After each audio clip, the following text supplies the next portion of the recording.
Hello friends, स्वागत है आप सभी का सीबीबीकल आर्ट्स क्लासेस में। समाजशास्त्र का पहला क्वेश्चन, धर्म का सामाजिक सिद्धांत किसने प्रस्तुत किया है? तो धर्म का सामाजिक सिद्धांत किसने प्रस्तुत किया है? मार्क्स मूलर ने, आर ब्राउन ने, दुर्खेम, एस सी राय ने। तो इसका करेक्ट आंसर हो जाएगा दोस्तों दुर्खेम ने।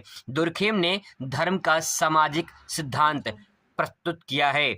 आगे देख लीजिए, बस फटाफट रिवीजन कर लेना है, आराम से पूरा बहुविकल्प कवर हो जाएगा इसी में। क्षेत्रवाद के प्रबल होने का कारण क्या है? यानी क्षेत्रवाद जो है उसका प्रबल यानी मजबूत होने का क्या रीजन है? तो यहाँ पे बता दें, भाषाई प्रेम, असंतुलित आर्थिक विकास, सामाजिक अन्याय और पिछड़ापन, उपरोक्त सभी। तो ये कहीं न कहीं ये सब जो है क्षेत्रवाद को बढ़ावा देता है, प्रबल मतलब मजबूत बनाता है। क्षेत्रवाद का तात्पर्य ये होता है कि अगर कोई भी प्रदेश हो, दूसरे देश से जब मतभेद हो जाए कहीं न कहीं अपने आप में, वो समझते कि हम इस क्षेत्र के हैं, वो समझते हैं हम उस क्षेत्र के हैं, तो ये पूरा का पूरा क्षेत्रवाद कहलाने लगता है और उनका इसका कारण बन जाता है। आगे देखिए, बहुत ही महत्वपूर्ण प्रश्न है, राज्य क्या है? तो यहाँ पे ध्यान रखिए, राज्य एक संस्था है। ये समुदाय, समूह, समिति में संस्था जो है करेक्ट आंसर हो जाएगा। आगे देख लीजिए दोस्तों, बहुत ही महत्वपूर्ण प्रश्न है, निम्नलिखित में कौन भौगोलिक पर्यावरण का महत्व है? ये दोस्तों क्वेश्चन पूछा गया है 2022 में। तो ध्यान रखिए, भौगोलिक पर्यावरण मतलब पूछा है यानी जो जियोग्राफिकल इन्वायरमेंट। तो धर्म, विश्वास, विवाह ये नहीं है, वर्षा इसमें करेक्ट आंसर हो जाएगा। साक्षात्कार पद्धति का उद्देश्य क्या है? प्रत्यक्ष संपर्क। साक्षात्कार दोस्तों मतलब ये होता है कि इंटरव्यू, अगर आप वाइवा दे रहे हैं, जब आप वाइवा देते हैं तो आप टीचर के सामने बैठे रहते हैं, तो प्रत्यक्ष संपर्क होता है, बिल्कुल होता है। व्यक्तिगत सूचनाएं प्राप्त होती हैं, बिल्कुल होता है। पूर्ण जानकारी प्राप्त होता है, बिल्कुल होता है। तो ये सभी हो जाएगा, ठीक है। सामाजिक परिवर्तन के सांस्कृतिक कारणों के समर्थक कौन है? तो बेबर हैं, बेबर, ठीक है, इसमें करेक्ट आंसर हो जाएगा। सामाजिक परिवर्तन के सांस्कृतिक कारणों का समर्थक कौन है? बेबर हो जाएंगे। अगला प्रश्न है, भूगोल में आधुनिकीकरण का कारण क्या है? तो इसमें दोस्तों ये सभी हो जाएगा, क्योंकि औद्योगिकीकरण, नगरीकरण, पश्चिमीकरण, ये सब। पश्चिमीकरण का तात्पर्य ये हो जाएगा कहीं न कहीं जैसे यूरोप में है, यूरोप में बहुत सारे देश हैं जो विकसित देश के श्रेणी में आते हैं, तो उनका विकास ज़्यादा हुआ है, तो उन्हीं के आधार पे ये जो है पूरब वाले जो है, जो पूर्वी देश हैं वो कहीं न कहीं विकास कर रहे हैं, पूरब वाले, दक्षिण वाले, ठीक है। तो उसमें से जो हो जाएगा ये सभी करेक्ट आंसर हो जाएगा। पश्चिमीकरण की अवधारणा किसने दी है? करेक्ट आंसर हो जाएगा इसमें M.N. श्रीनिवास, ठीक है, M.S. श्रीनिवास इनका करेक्ट आंसर हो जाएगा। भारतीय संविधान के किस अनुच्छेद में अस्पृश्यता यानी जो है छुआछूत उन्मूलन की बात कही गई? तो ये अनुच्छेद जो है 17। अगला प्रश्न है, भारत की सरकारी अभिलेखों तक पहुंच बनाने के लिए सूचना का अधिकार यानी RTI अधिनियम कब पारित हुआ? 2005 में। अगला प्रश्न है, प्रथम राज्य पुनर्गठन आयोग की स्थापना किस वर्ष हुई थी? तो ध्यान है कि प्रथम राज्य पुनर्गठन आयोग की पूछा है, तो ये दोस्तों हो जाएगा 1953 हो जाएगा। अगर ये सिर्फ पूछा होता राज्य पुनर्गठन तो 1956 होता, लेकिन यहाँ प्रथम पूछा है तो 1953 हो जाएगा, ये बात ध्यान रखिएगा। अगर पूछता है राज्य का पुनर्गठन आयोग कब स्थापित हुआ था, तो यहाँ पे 1956 हो जाएगा, लेकिन अगर प्रथम पूछता है तो 1953 हो जाएगा, ठीक है। अगला प्रश्न है, लोकतंत्र जनता के द्वारा जनता के लिए ये सरकार, तो किसने कहा है ये? तो अब्राहम लिंकन ने कहा था। किसने कहा था? अब्राहम लिंकन ने। जनता के द्वारा जनता का शासन है, ये अब्राहम लिंकन ने एक परिभाषा दी है। अगला है, संविधान के किस संशोधन में पहली बार पंचायती राज को संवैधानिक प्रस्तुति प्रदान की गई है? तो ये दोस्तों जो है 73वें संविधान संशोधन में, और जो है ये संविधान संशोधन 1992 में आया था, मतलब 1992 में हुआ था। चलिए शुरू करते हैं, फटाफट रिवीजन कर लेते हैं। पहला क्वेश्चन देखिए, अगर आपसे पूछ लेगा आधुनिकीकरण की विशेषताएं बताइए, या आधुनिकीकरण क्या है इसकी विशेषताएं बताइए, इस टाइप से अगर सवाल पूछ ले तो इसको आंसर कैसे लिखेंगे? देखिए, सबसे पहला आधुनिकीकरण मतलब ये मॉडर्न जमाना हो रहा है, दुनिया बदल रही है, आपको बदलाव देखने को मिल रहा है, समाज कहां से कहां पहुंच गया है, पहले समाज कैसा था, आज समाज कैसा है, उसकी क्या विशेषताएं हैं, पहले समाज में कौन कौन सी बातें, कौन कौन सी घटनाएं होती थी, क्या क्या समाज में होता था, और आज के डेट में क्या होता है। एग्जाम्पल की बात करें, जैसे शादी है, शादी में पहले देखा जाए तो शादी जो होता था वो अलग तरीके से होता था, आज के डेट में शादी अलग तरीके से होता है। शादी में अगर डीजे ना जाए तो शादी किसी काम का नहीं लगता है। तो सवाल ये है है कि कहीं न कहीं बदलाव देखने को मिल रहे हैं। दोस्तों ध्यान रखिएगा, आप समाजशास्त्र का पेपर देने जा रहे हैं तो समाज की बातें ही आपको ऐड करनी है, समाज से संबंधित शब्दों को लिखना है, तभी आपका आंसर परफेक्ट होगा। समाज में कहीं न कहीं आपको बदलाव जो देखने को मिल रहा है वो क्या हो रहा है, आधुनिकीकरण हो रहा है। देखिए सब लोग पहले जो है ना शादी वगैरह में जब खाना खिलाते थे तो मेज और टेबल होता था, आपने भी देखा होगा। पहले पहले क्या होता कि नीचे बैठा के एक चटाई बिछा के उस पे लोग खिलाते थे, फिर मेज टेबल आया, फिर बफर सिस्टम आ गया। अब सवाल कहीं कि बदलाव हो रहा है। अगर जिस शादी में बफर सिस्टम ना हो, जो है जयमाल डेकोरेशन वाला होता है वो सिस्टम ना हो, ठीक है, डीजे ना जाए, तो शादी लगता है यार बहुत गरीब घर का शादी है हो रही है। तो कहने का तात्पर्य कि समाज में बदलाव हो रहे हैं, तो यही जो आधुनिकीकरण है इसी बात को आपको लिखना है। प्रश्न समझ में आ जाएगा तो आप अपने तरीके से अच्छे अच्छे शब्द लिख सकते हो, कोई बहुत बड़ी बात नहीं है। चलिए देखते हैं इसको। आधुनिकीकरण की विशेषताएं बताइए, या इसकी जो है परिभाषा पूछ रहे तो क्या लिख सकते हैं इसमें। आधुनिकीकरण या आधुनिक होने का तात्पर्य वैज्ञानिक पद्धति को अपनाना। मतलब ये कह सकते हैं जो वैज्ञानिक धीरे धीरे साइंस बढ़ रही है, टेक्नोलॉजी बढ़ रहा है, उसी को समाज अपना रहा है। पहले मोबाइल फ़ोन नहीं था, मोबाइल फ़ोन आ गया और हर इंसान के पास मोबाइल फ़ोन है।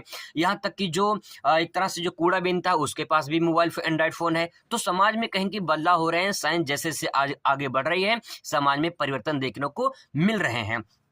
आगे देखिए इसमें कहा गया है ये वैज्ञानिक पद्धति को अपनाकर सामाजिक और सांस्कृतिक परिवर्तन है। मतलब सिंपल सी बात कहा जाए कि समाज में जो बदलाव हो रहा है दोस्तों, वही आपको पॉइंट इसमें नोट डाउन करना है, क्योंकि समाज में हमें परिवर्तन देखने को मिल रहा है, हमारे संस्कृति में, हमारे सामाजिक में कहीं की बदलाव देखने को मिल रहा है। कई विद्वानों ने आधुनिकीकरण को सूची तैयार किया है, जैसे कुछ इस तरह से कहा है कि तार्किक अभिवृत्ति का मतलब ये कि इंसान के अंदर जो परिवर्तन हो रहा है, उनके सोचने की क्षमता, बोलने की क्षमता, न कि बोलने का सब कुछ जो है, व्यवहार, उनका आचरण व्यवहार, सब कुछ जो है बदलाव देखने को मिल रहा है। मानवता, अब देखिए मानवता जो शब्द है ये अपने में बहुत बड़ा शब्द है, लेकिन आपको बस इतना समझना कि मानवता कहाँ है, समाज में खत्म हो चुकी है, मानवता नहीं रही है। मानवता का मतलब ये है कि भाई भाई का नहीं हो रहा है, भाई भाई को मार रहा है। तो समाज में क्या हो रहा है, 1 इंच जमीन के लिए भाई भाई को मार दे रहा है। कहाँ गई मानवता। तो ये सब दोस्तों क्या है, मानवता कहीं कहीं धीरे धीरे बदलाव हो रहा है, परिवर्तन देखने को मिल रहा है, वही आधुनिकीकरण बताना चाह रहे हैं। अगला देखिए प्रौद्योगिकी प्रगति।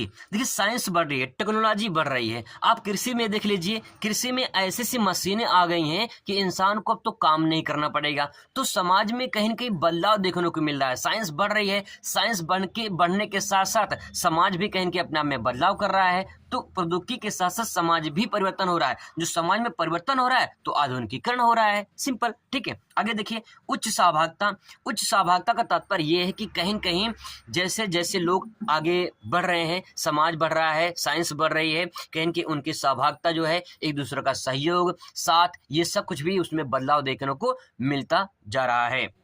आगे देखिए सामाजिक आर्थिक राजनीतिक अनुशासन। इसमें कहीं न कहीं सामाजिक आर्थिक राजनीतिक में अनुशासन देखने को मिलता है। पहले अनुशासन जो था वो आज अनुशासन नहीं है। अनुशासन कभी कभी हीनता देखने को मिल जाती है, कहीं की बदलाव देखने को मिल जाता है, चाहे वो सामाजिक क्षेत्र हो, चाहे आर्थिक क्षेत्र हो, चाहे राजनीतिक क्षेत्र हो। हर इंसान चाहता है बस पैसों की होड़ लगी है, पैसा कमाए, किसी प्रकार से पैसा कमाने की होड़ लगी है। तो समाज में जो अनुशासन है वो कहीं न कहीं उसमें परिवर्तन देखने को मिल रहा है, बदलाव देखने को मिल रहा है कि समाज किस प्रकार से बदल रहा है। सारा जो समाज हमारा है, ये इंसान कहीं के बस एक उसके अंदर भूख है कि भैया पैसा कमाओ, पैसा कमाओ। तो सवाल ये है कि कहीं के समाज में बदलाव देखने को यहाँ पे मिल रहा है। दोस्तों ये सारी क्रियाएं आप इसमें ले सकते हैं कि आधुनिकीकरण, ये पूरी विशेषताएं हैं, इसी को परिभाषित भी कर सकते हैं। अगर क्वेश्चन पूछ ले तो छाप देना बढ़िया से। दोस्तों पहले आप प्रश्न समझने की कोशिश करिए, समझ जाएंगे प्रश्न तो आपको आसानी से आंसर खुद याद हो जाएगा, और आसानी से प्रश्न भी जब आप पेपर पढ़ेंगे तो आपको उसका उत्तर भी आसानी से आता चला जाएगा। लेकिन आप पहले प्रश्न ही नहीं समझ पाएंगे क्या पूछना चाह रहा है। देखिए पश्चिमीकरण का अर्थ बताइए तथा भारतीय समाज पर इसका क्या प्रभाव पड़ा है, अथवा करके पूछ सकता है पश्चिमीकरण क्या है, इसकी विशेषता बताइए। दोस्तों यहाँ पे ध्यान से थोड़ा समझने की कोशिश करिएगा। दोस्तों जो मैं बात आपको समझाना चाह रहा हूँ बस थोड़ा सा समझने की कोशिश करिए। यहाँ पे लिखा है पश्चिमीकरण, तो पश्चिमीकरण का तात्पर्य क्या है, पहले इसको समझते हैं। दोस्तों मैं आपको बता दूं, यहाँ पे थोड़ा संसार का मैप देख लीजिए। यहाँ पे देखिए भारत है, ठीक है, यहाँ पे तो भारत है। अगर मैं भारत के इस साइड की बात करूँ, इस साइड में, तो ये बायां हो जाएगा। बाएं में कौन सी दिशा हो जाएगी? ये पश्चिम हो जाएगा। ठीक है, ये कौन सी दिशा हो जाएगी? ये पश्चिम हो जाएगा। ठीक है, और इधर कौन सा हो जाएगा? ये पूरब हो जाएगा। ठीक है, इतना तो पता आप सभी को।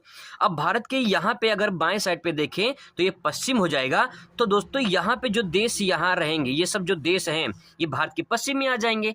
अब सवाल ये है कि आप सभी को पता है कि यहाँ पे इंग्लैंड है, तो इंग्लैंड के लोग भारत में आके यहाँ पे बसे थे, यानी जो भारत के लोग यहाँ मतलब इंग्लैंड के लोग भारत में बसे थे, तो ये पश्चिम के लोग यहाँ पे आके भारत में बसे थे। तो इनका जो बसना यहाँ पे था, इनकी संस्कृति, इनके आचरण, व्यवहार, बोलचाल सब कुछ यहाँ पे छोड़कर चले गए। अंग्रेजों की देन यहाँ पे है एजुकेशन, शिक्षा और बहुत कुछ यहाँ पे छोड़कर चले गए अंग्रेजों ने। तो यहाँ पे दोस्तों पश्चिमीकरण हुआ है।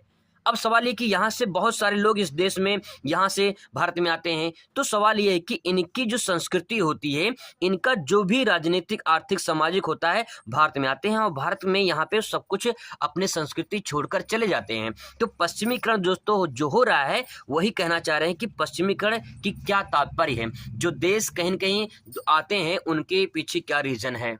अब दोस्तों एक बात और समझ लीजिए, आपको आसानी चीजें समझ में आ जाएंगी। जैसे मान लीजिए यहाँ पे देखिए, यहाँ पे दोस्तों ये है यूपी, ठीक है, और यहाँ पे ये सब गुजरात है, यहाँ मान लीजिए महाराष्ट्र है। ठीक है, अगर महाराष्ट्र के लोग यूपी में जाएंगे, ठीक है, मराठी लोग यहाँ पे जब यूपी में जाएंगे तो यहाँ की संस्कृति जो है यूपी में छोड़ कर आएंगे, और यूपी को लोग यहाँ पे आएंगे तो यहाँ के छोड़ कर आएंगे। जैसे कभी कभी होता है ना, यूपी बिहार के लोग जब जाते हैं, कभी कभी विवाद जाता है कि बिहारी लोग यहाँ पे जाते हैं या यूपी बिहार के लोग यहाँ महाराष्ट्र में जाते हैं।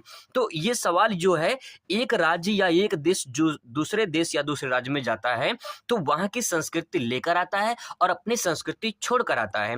तो यहाँ पे सवाल ये है कि पश्चिमीकरण किस प्रकार से हुआ है, वही बात यहाँ पे समझाना चाह रहे हैं। चलिए इनकी परिभाषा देख लेते हैं। विश्व के पश्चिम देशों के प्रभाव के परिणाम स्वरूप अन्य देशों में परिवर्तनों की प्रक्रिया को पश्चिमीकरण नाम दिया गया है। वही मैंने आपको मानचित्र में बताया था कि जो विश्व के देश हैं, उन देशों के प्रभाव, जो देश है वो कहीं न कहीं दूसरे देश में गए, वहां पे अपनी संस्कृति छोड़कर गए। जब संस्कृति छोड़कर गए वहां पे, तो उनके समाज में परिवर्तन देखने को मिला।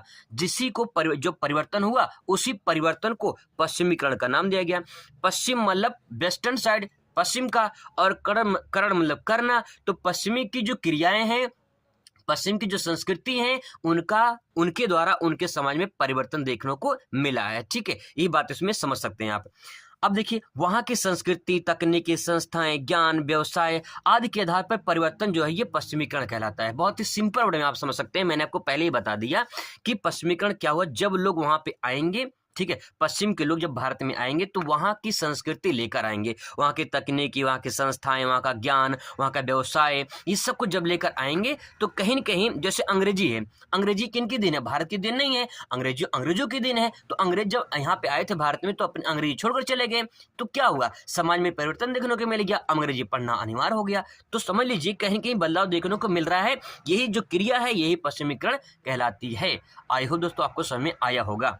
अब देख लीजिए, पश्चिमीकरण के लक्षण या विशेषताएं बताइए। चाहे लक्षण पूछे, चाहे विशेषताएं पूछे, बात देखिए क्या क्या विशेषताएं ले सकते हैं। जैसे भौतिकवाद। अब सवाल है, भौतिकवाद क्या है? पश्चिम के लोग क्या मानते हैं?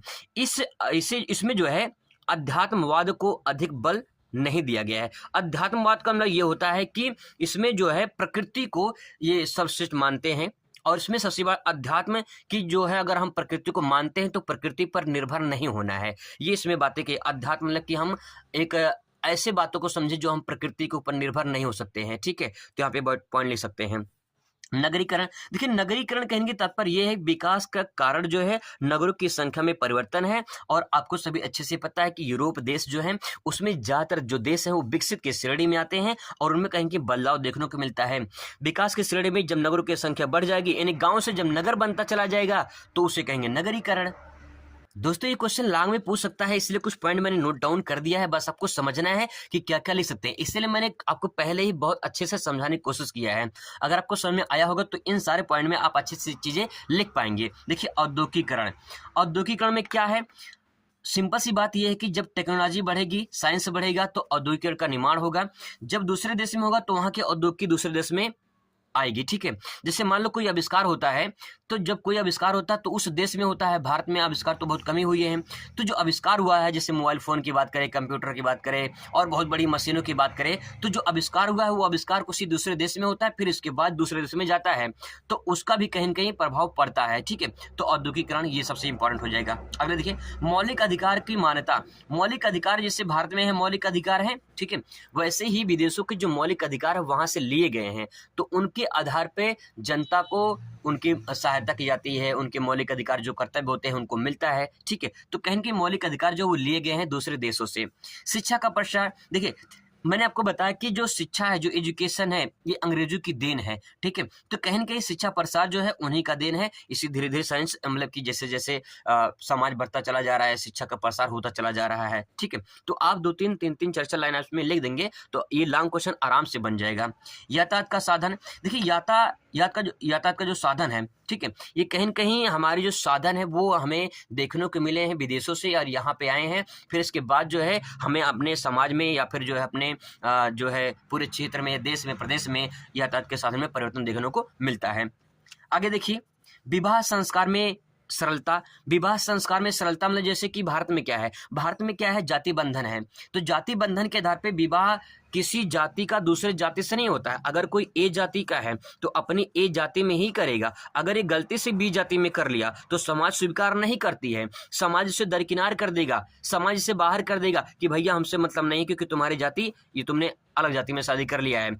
समाज में चाहता है कि समाज जो उनकी जाति है वो अपनी जाति में ही शादी करे। अगर कोई अलग जाति में शादी करता है तो समाज स्वीकार नहीं करता है।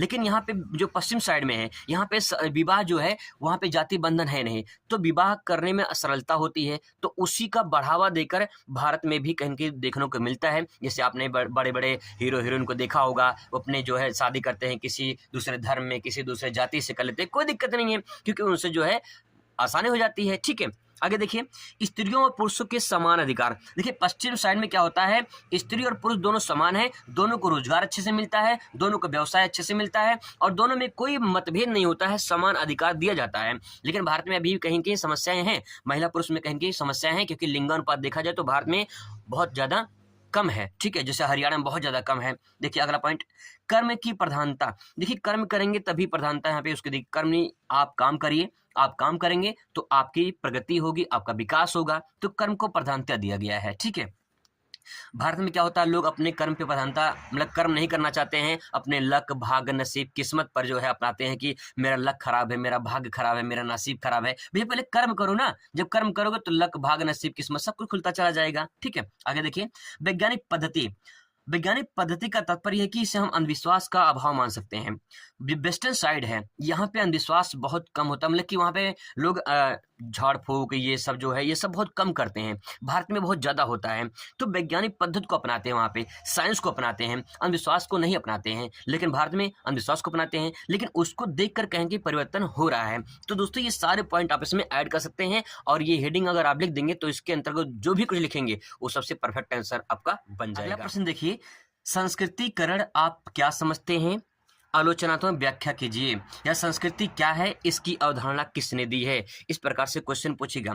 तो दोस्तों मैंने आपको बताया था संस्कृति का मतलब जो उनकी कल्चर है, जो उसकी संस्कृति है, उसमें क्या क्या बदलाव, क्या क्या परिवर्तन देखने को मिलता है, समाज में क्या क्या बदलाव है संस्कृति को लेकर, उसके बारे में आपसे यहाँ पे आपको पूछा गया है, उसके बारे में आपको लिखना है।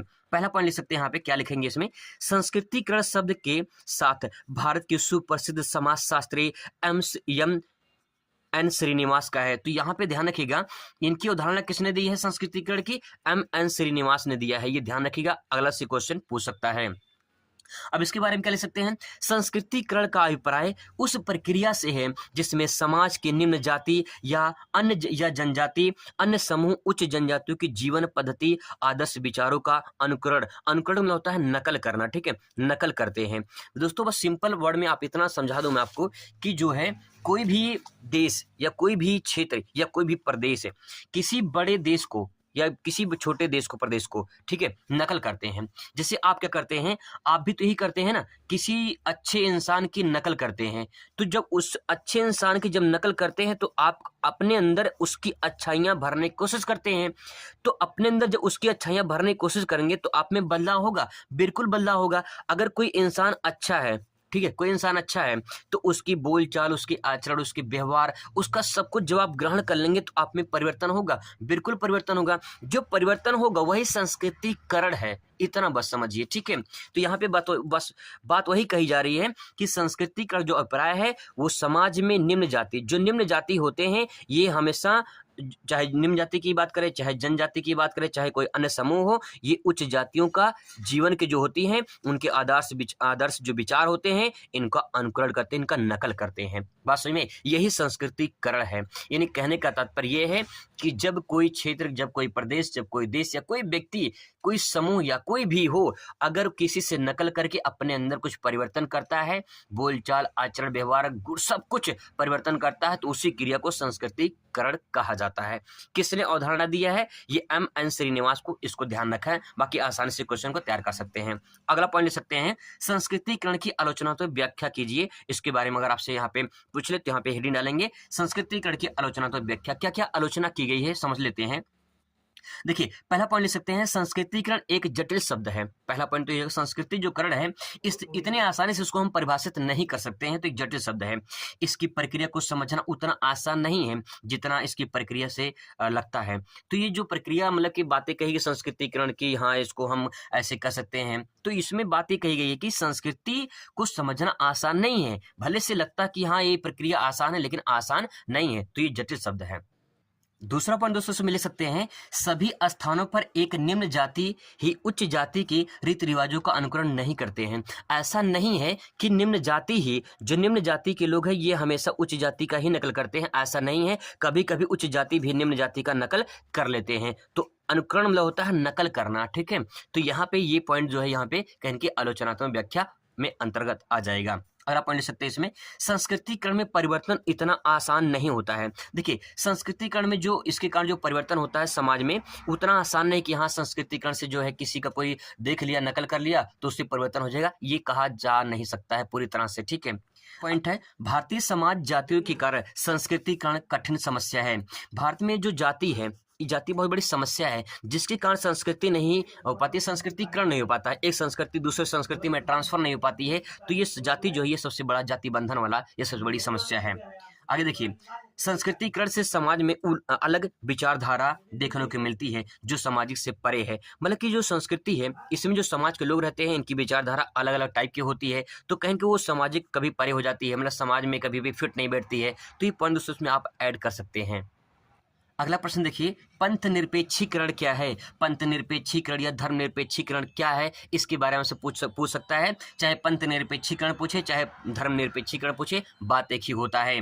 भारतीय संविधान में सभी धर्मों को समान माना गया है, सभी को अपने धर्म का मानने का अधिकार दिया गया है। तो दोस्तों यहाँ पे जो बातें कही जा रही है वो धर्म को लेकर कही जा रही है कि धर्म, भारतीय संविधान की नज़र में सभी धर्म, हिंदू, मुस्लिम, सिख, ईसाई सब समान है, लेकिन किसी भी को आधिकारिक जो है दर्जा नहीं दिया गया है। सभी को अपने धर्म मानने का अधिकार है, अपने धर्म का प्रचार प्रसार कर सकते हैं, उसको मान सकते हैं, लेकिन संविधान में किसी धर्म को जो है वो आधिकारिक दर्जा नहीं दिया गया है। आगे ले सकते हैं, पंथ निरपेक्षीकरण की प्रक्रिया में जो कुछ पहले माना जाता था अब उसमें परिवर्तन देखने को मिलता है, लेकिन आज समाज, धर्म, जाति, क्षेत्र आदि के कारण अलगाव के रूप में दिखाई देता है। दोस्तों यहाँ पे बातें जो कही कि संविधान में सभी धर्म समान है, सभी को अपने धर्म मानने का अधिकार है, लेकिन यहाँ पे अब क्या होता है, धर्मवाद होता है। मैं इस धर्म का हूँ, मैं उस धर्म का हूँ, मैं इस धर्म का हूँ। धर्मवाद में लड़ाई होती रहती है, क्षेत्रवाद में लड़ाई होती रहती है, जातिवाद में लड़ाई होती रहती है। तो ये पंथ निरपेक्षीकरण या धर्म निरपेक्षीकरण नहीं है। तो वही बात यहाँ पे कही गई है कि समाज में जो धर्म है, जाति है, क्षेत्र है आदि के कारण हमें अलगाव देखने को मिलता है। ये पूरा का प्रक्रिया जो है ये पंथ निरपेक्षीकरण कहलाता है। दबाव समूह का क्या अर्थ है? दोस्तों थोड़ा समझ लीजिए, मैं आपको अच्छे से पूरा समझा दूंगा दबाव समूह क्या है। पहले थोड़ा परिभाषा पढ़ लेते हैं। समाज में कुछ संगठित समूह अपने अपने हितों की सुरक्षा के लिए, यानी समाज में कुछ ऐसे संगठित समूह बनाए गए हैं जो अपने हितों की सुरक्षा के लिए शासन जो सरकार है हमारी, उस सरकार पर ऐसे कानून को पारित करने, यानी ऐसे कानून को लगाने के लिए या ऐसी नीति का अनुसरण करने के लिए दबाव डालते हैं जिन्हें समूह अपने हितों की रक्षा कर सके। राजनीतिक शास्त्र में इसे दबाव समूह कहा जाता है। दोस्तों इस बात को आप बहुत सिंपल तरीके से ऐसे समझ सकते हैं, जैसे मान लीजिए आपका समाज है, ठीक है, आपका समाज है, उस समाज में कुछ संगठन के लोग रहते हैं, ठीक है, आपने समूह बना लिया, एक संगठन बना लिया, किसके खिलाफ? आपने संगठन बनाया कि हमारे अगर समाज की भलाई नहीं होगी तो हम सरकार के खिलाफ हल्ला बोल बोलेंगे, ठीक है, हल्ला बोल। अब भैया सरकार शासन, इन्हें जो शासन में है सरकार, उसके खिलाफ हम जो है दबाव डालेंगे कि भैया हमारे यहाँ काम करो, कि हमारा काम नहीं हो रहा है। तो जो समाज के लोग हैं, जो समाज के समूह बनाए गए हैं, ये समाज के लोग जब सरकार पर दबाव डालेंगे कि सर हमारे यहाँ भैया काम नहीं हो पा रहा है तो इसको काम करवाइए, अपने हितों की सुरक्षा के लिए जब सरकार पर दबाव डालेंगे, तो जो दबाव डालेंगे यही दबाव समूह डाले कहलाएगा, क्योंकि दबाव किसके द्वारा डाला जा रहा है? इस संगठन के द्वारा, इस समूह के द्वारा, तो इसी को दबाव समूह कहा जाता है। ठीक है, आप इस बात को और थोड़ा समझने की कोशिश करिए। जैसे मान लीजिए आपके गांव के, आपके क्षेत्र, जो आपके क्षेत्र होगा, विधायक जी हैं, आपके विधायक जी हैं और आपके एरिया में सड़क नहीं बन रहा है। आपने कई बार जाके बताया कि सड़क नहीं बना, सड़क बहुत ज़्यादा खराब हो चुकी है, बरसात में दिक्कत होती है। तो आपका जो गांव का समूह है, जो समाज के लोग हैं, अब क्या करेंगे? सरकार पर, यानी जो आपके विधायक जी हैं उन पर दबाव डालेंगे। जब दबाव डालेंगे तो दबाव किसके द्वारा डाला गया है? इन समूहों के द्वारा। किसके खिलाफ? शासन के खिलाफ। तो ये जो दबाव है, ये समूह, दबाव समूह तब कहलाता है जब ये समूह मिलकर सरकार के खिलाफ कोई प्रेशर डाले, दबाव डाले। ठीक है, तो इसी बात को समझ सकते हैं कि ये दबाव जो सरकार पे डाला जा रहा है और किसके द्वारा? समूह के द्वारा। तो इसे कहते हैं दबाव समूह। ठीक है, वही बात यहाँ पे कही गई है कि अपने हितों की रक्षा के लिए जब समूह या संगठन अपने हितों की रक्षा के लिए शासन पर कानून पारित करवाने के लिए या ऐसी नीति का अनुसरण करने के लिए दबाव डाले, तो इसी को दबाव समूह कहा जाता है। ठीक है, आगे देख लीजिए। पूछ लेगा संदर्भ समूह किसे कहते हैं। अगर पूछता है संदर्भ समूह किसे कहते हैं, तो आप इसमें 2 लाइन में लिख सकते हैं। देखिए, आप हिंदी में लिखते हैं संदर्भ प्रसंग व्याख्या लिखते हैं ना, तो संदर्भ मतलब कि मेन मुख्य बातें लिख रहे हैं, तो वही मुख्य बातें यहाँ पे ऐड करनी है। जैसे एक संदर्भ समूह एक ऐसा समूह अथवा व्यक्ति होता है जो अपने समूहों के व्यवहार, आचरण, मनोवृत्ति को निर्धारण कर सके।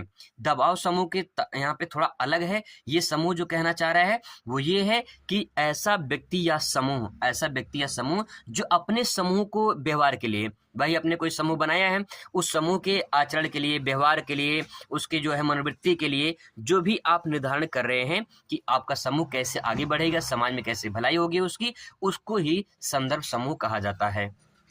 आगे दोस्तों बहुत ही महत्वपूर्ण प्रश्न है, ध्यान रखिएगा उसको।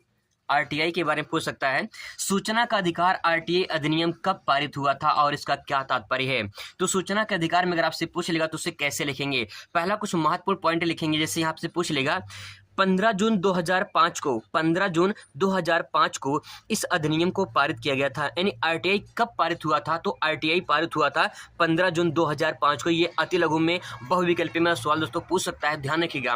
राइट टू इन्फॉर्मेशन, सूचना का अधिकार जो ये 15 जून 2005 को पारित हुआ था, लेकिन लागू नहीं हो पाया था। लागू हुआ था 12 अक्टूबर 2005 को, संपूर्ण धाराओं के साथ ये लागू कर दिया गया। तो 2 सवाल बनेंगे। पारित कब हुआ था? 15 जून 2005 को। लागू कब हुआ? 12 अक्टूबर 2005 को। ठीक है, अब इसके बारे में देखिए कि सूचना अधिकार क्या है। सूचना का जो अधिकार है, सूचना का अधिकार का तात्पर्य सूचना पाने का अधिकार है। ठीक है, जो सूचना अधिकार कानून लागू करने वाला लास्ट अपने नागरिकों को प्रदान करता है। मतलब ये है कि जो सरकार या कानून जो बनाए जाते हैं वहां से सूचना प्राप्त करने का जनता को अधिकार है, समाज को अधिकार है। तो यही बात इसमें कही गई कि सूचना का अधिकार आपका पाने का अधिकार है। ठीक है, तो यहाँ पे ये कब लागू किया गया था और जो है कब पारित हुआ था, क्या है, इसके बारे में थोड़ा सा आपको समझ लेना कि ये आरटीआई सूचना का अधिकार क्या है।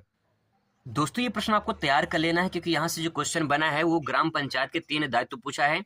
ग्राम पंचायत का मतलब कि आपके गांव के जो प्रधान जी होते हैं उनका काम क्या है, ग्राम पंचायत के बारे में 3 दायित्व, उनका काम क्या है ये लिखना है। अगर पूछ ले पंचायती राज व्यवस्था के मुख्य विशेषताओं का उल्लेख कीजिए, तो पंचायती राज व्यवस्था में देखिए इसमें क्या हो जाता है। एक तो ग्राम पंचायत आएगा, दूसरा आपने क्षेत्र पंचायत के बारे में सुना होगा। ठीक है, क्षेत्र पंचायत, इसमें क्षेत्र पंचायत आ जाएंगे। ठीक है, और इसमें तीसरा जो आएगा वो आ जाएगा जिला पंचायत। ठीक है, आपने सुना होगा जिला पंचायत सदस्य जो होते हैं, ठीक है, जिला पंचायत अध्यक्ष होते हैं, तो जिला पंचायत हो जाएगा ये। ठीक है, तो ग्राम पंचायत पहला, क्षेत्र पंचायत दूसरा और जिला पंचायत तीसरा। तो त्रिस्तरीय पंचायती राज व्यवस्था के रूप में जाना जाता है ग्राम पंचायत, क्षेत्र पंचायत, जिला पंचायत। ग्राम पंचायत का जो मुखिया होता है वो ग्राम प्रधान होता है। क्षेत्र पंचायत का जो मुखिया होता है वो जो होता है ब्लॉक प्रमुख होता है। इसमें जो क्षेत्र पंचायत के जो सदस्य होते हैं वो बीडीसी होते हैं, ठीक है, बीडीसी ब्लॉक डेवलपमेंट काउंसिल होते हैं, उनको बोलते हैं। जिला अध्यक्ष या जिला जो पंचायत के जो सदस्य होते हैं वो जिला अध्यक्ष को चुनाव करते हैं तो जिला अध्यक्ष बनते हैं। तो यहाँ पे 3 जो है पंचायती राज व्यवस्था है जो यहाँ पे आप इसको आराम से ले सकते हैं। लोकतंत्र से आप क्या समझते हैं? जनता के द्वारा चुना गया सरकार लोकतंत्र कहलाता है। बस सिंपल वर्ड में ले सकते हैं कि जनता के द्वारा चुना गया सरकार लोकतंत्र कहलाता है। अब्राहम लिंकन ने कहा है जनता के लिए जनता के द्वारा सरकार लोकतंत्र कहलाता है। बहुत सिंपल, आसानी से ले सकते हैं, आपको आसानी से 2 नंबर मिल जाएगा। अब दोस्तों कुछ प्रश्न को और देख लेते हैं, इसी में आपका जो है लॉन्ग क्वेश्चन भी कवर कर लेंगे, ठीक है। देखिए पहला प्रश्न यहाँ पे देखिए, नगरीय समाज की 3 विशेषताएं लिखिए। अगर नगरीय समाज की 3 विशेषताएं लिखता है तो आप क्या लिखेंगे? देखिए नगर समाज में मतलब नगर में यानी शहर में कैसे समाज के लोग रहते हैं, उनकी क्या क्या विशेषताएं ये आपसे पूछा जा रहा है। अगर यहाँ पे ग्रामीण समाज के बारे में पूछ ले तो ग्रामीण समाज में कैसे लोग रहते हैं समाज के लोग, आप उसको लिख पाएंगे। नगर में यानी शहर में कैसे लोग रहते हैं उनकी बातें यहाँ पे लिखनी है। तो देखिए क्या क्या लिख सकते हैं इसमें। पहला पॉइंट नोट डाउन करेंगे, नगरीय समाज में जनसंख्या धनी होते हैं। धनी होने के कारण प्रति वर्ग किलोमीटर पर जनसंख्या घनत्व बहुत अधिक होता है। यहाँ पे पहला पॉइंट लिखेंगे, जनसंख्या जो होती है ये धनी होते हैं। दूसरा, यहाँ पे जनसंख्या कैसी होती है? जनसंख्या घनत्व बहुत ज्यादा होती है क्योंकि एक ही क्षेत्र में बहुत ज्यादा लोग बसे होते हैं, ठीक है। दूसरा पॉइंट ले सकते हैं, नगरों में विभिन्न धर्मों, मतों, संप्रदाय, जातियों, वर्गों, प्रजातियों, भाषाओं एवं प्रांतों से संबंधित लोग रहते हैं। तो यहाँ पे दोस्तों सिंपल कह सकते हैं, नगर में जो बसाव होता है समाज का वो किसी भी धर्म का, किसी भी जाति का, किसी भी संप्रदाय का हो सकता है। वहां पे एक गुट में, एक समूह में लोग रहते हैं, ये विशेषता हो जाएगी। अगला देखिए, नगरीय समाज में औपचारिक और द्वितीयक संबंधों की प्रधानता होती है। द्वितीयक संबंध और औपचारिक का मतलब ये होता है कि द्वितीयक मतलब कि यहाँ पे लोग रोजगार में लगे होते हैं, ठीक है, रोजगार में लगे होते हैं और उद्योग में संबंधित जो है कार्य करते हैं, ठीक है। द्वितीय का जो है वो उद्योग में आ जाता है। तो यहाँ पे ध्यान रखना, नगरीय समाज लोग रहते हैं ये ज्यादातर उद्योग में और रोजगार में लगे होते हैं, इसकी विशेषता हो जाएगी। अगला प्रश्न देखिए, बहुत ही महत्वपूर्ण प्रश्न है ये, प्रबल सांप्रदायिकता से क्या क्या हानियां हैं?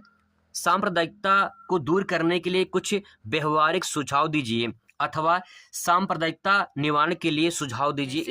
इसका उत्तर देख लीजिए। सांप्रदायिकता आज भारतीय समाज के लिए कलंक है। कैसे कलंक है, किस प्रकार से है, अभी आपको आगे पता चल जाएगा। तथा राष्ट्रीय एकता एवं अखंडता के सामने सबसे बड़ी चुनौती है। इसके प्रमुख दोष निम्नलिखित हैं। अब दोस्तों किस प्रकार से है इसको थोड़ा समझने की कोशिश करते हैं। देखिए पहला पॉइंट नोट डाउन कर सकते हैं, राष्ट्रीय एकीकरण में बाधक। राष्ट्रीय एकीकरण में बाधक किस प्रकार से है? सांप्रदायिकता का सबसे बड़ा दोष यह है कि यह राष्ट्रीय एकीकरण में सबसे बड़ी रुकावट है।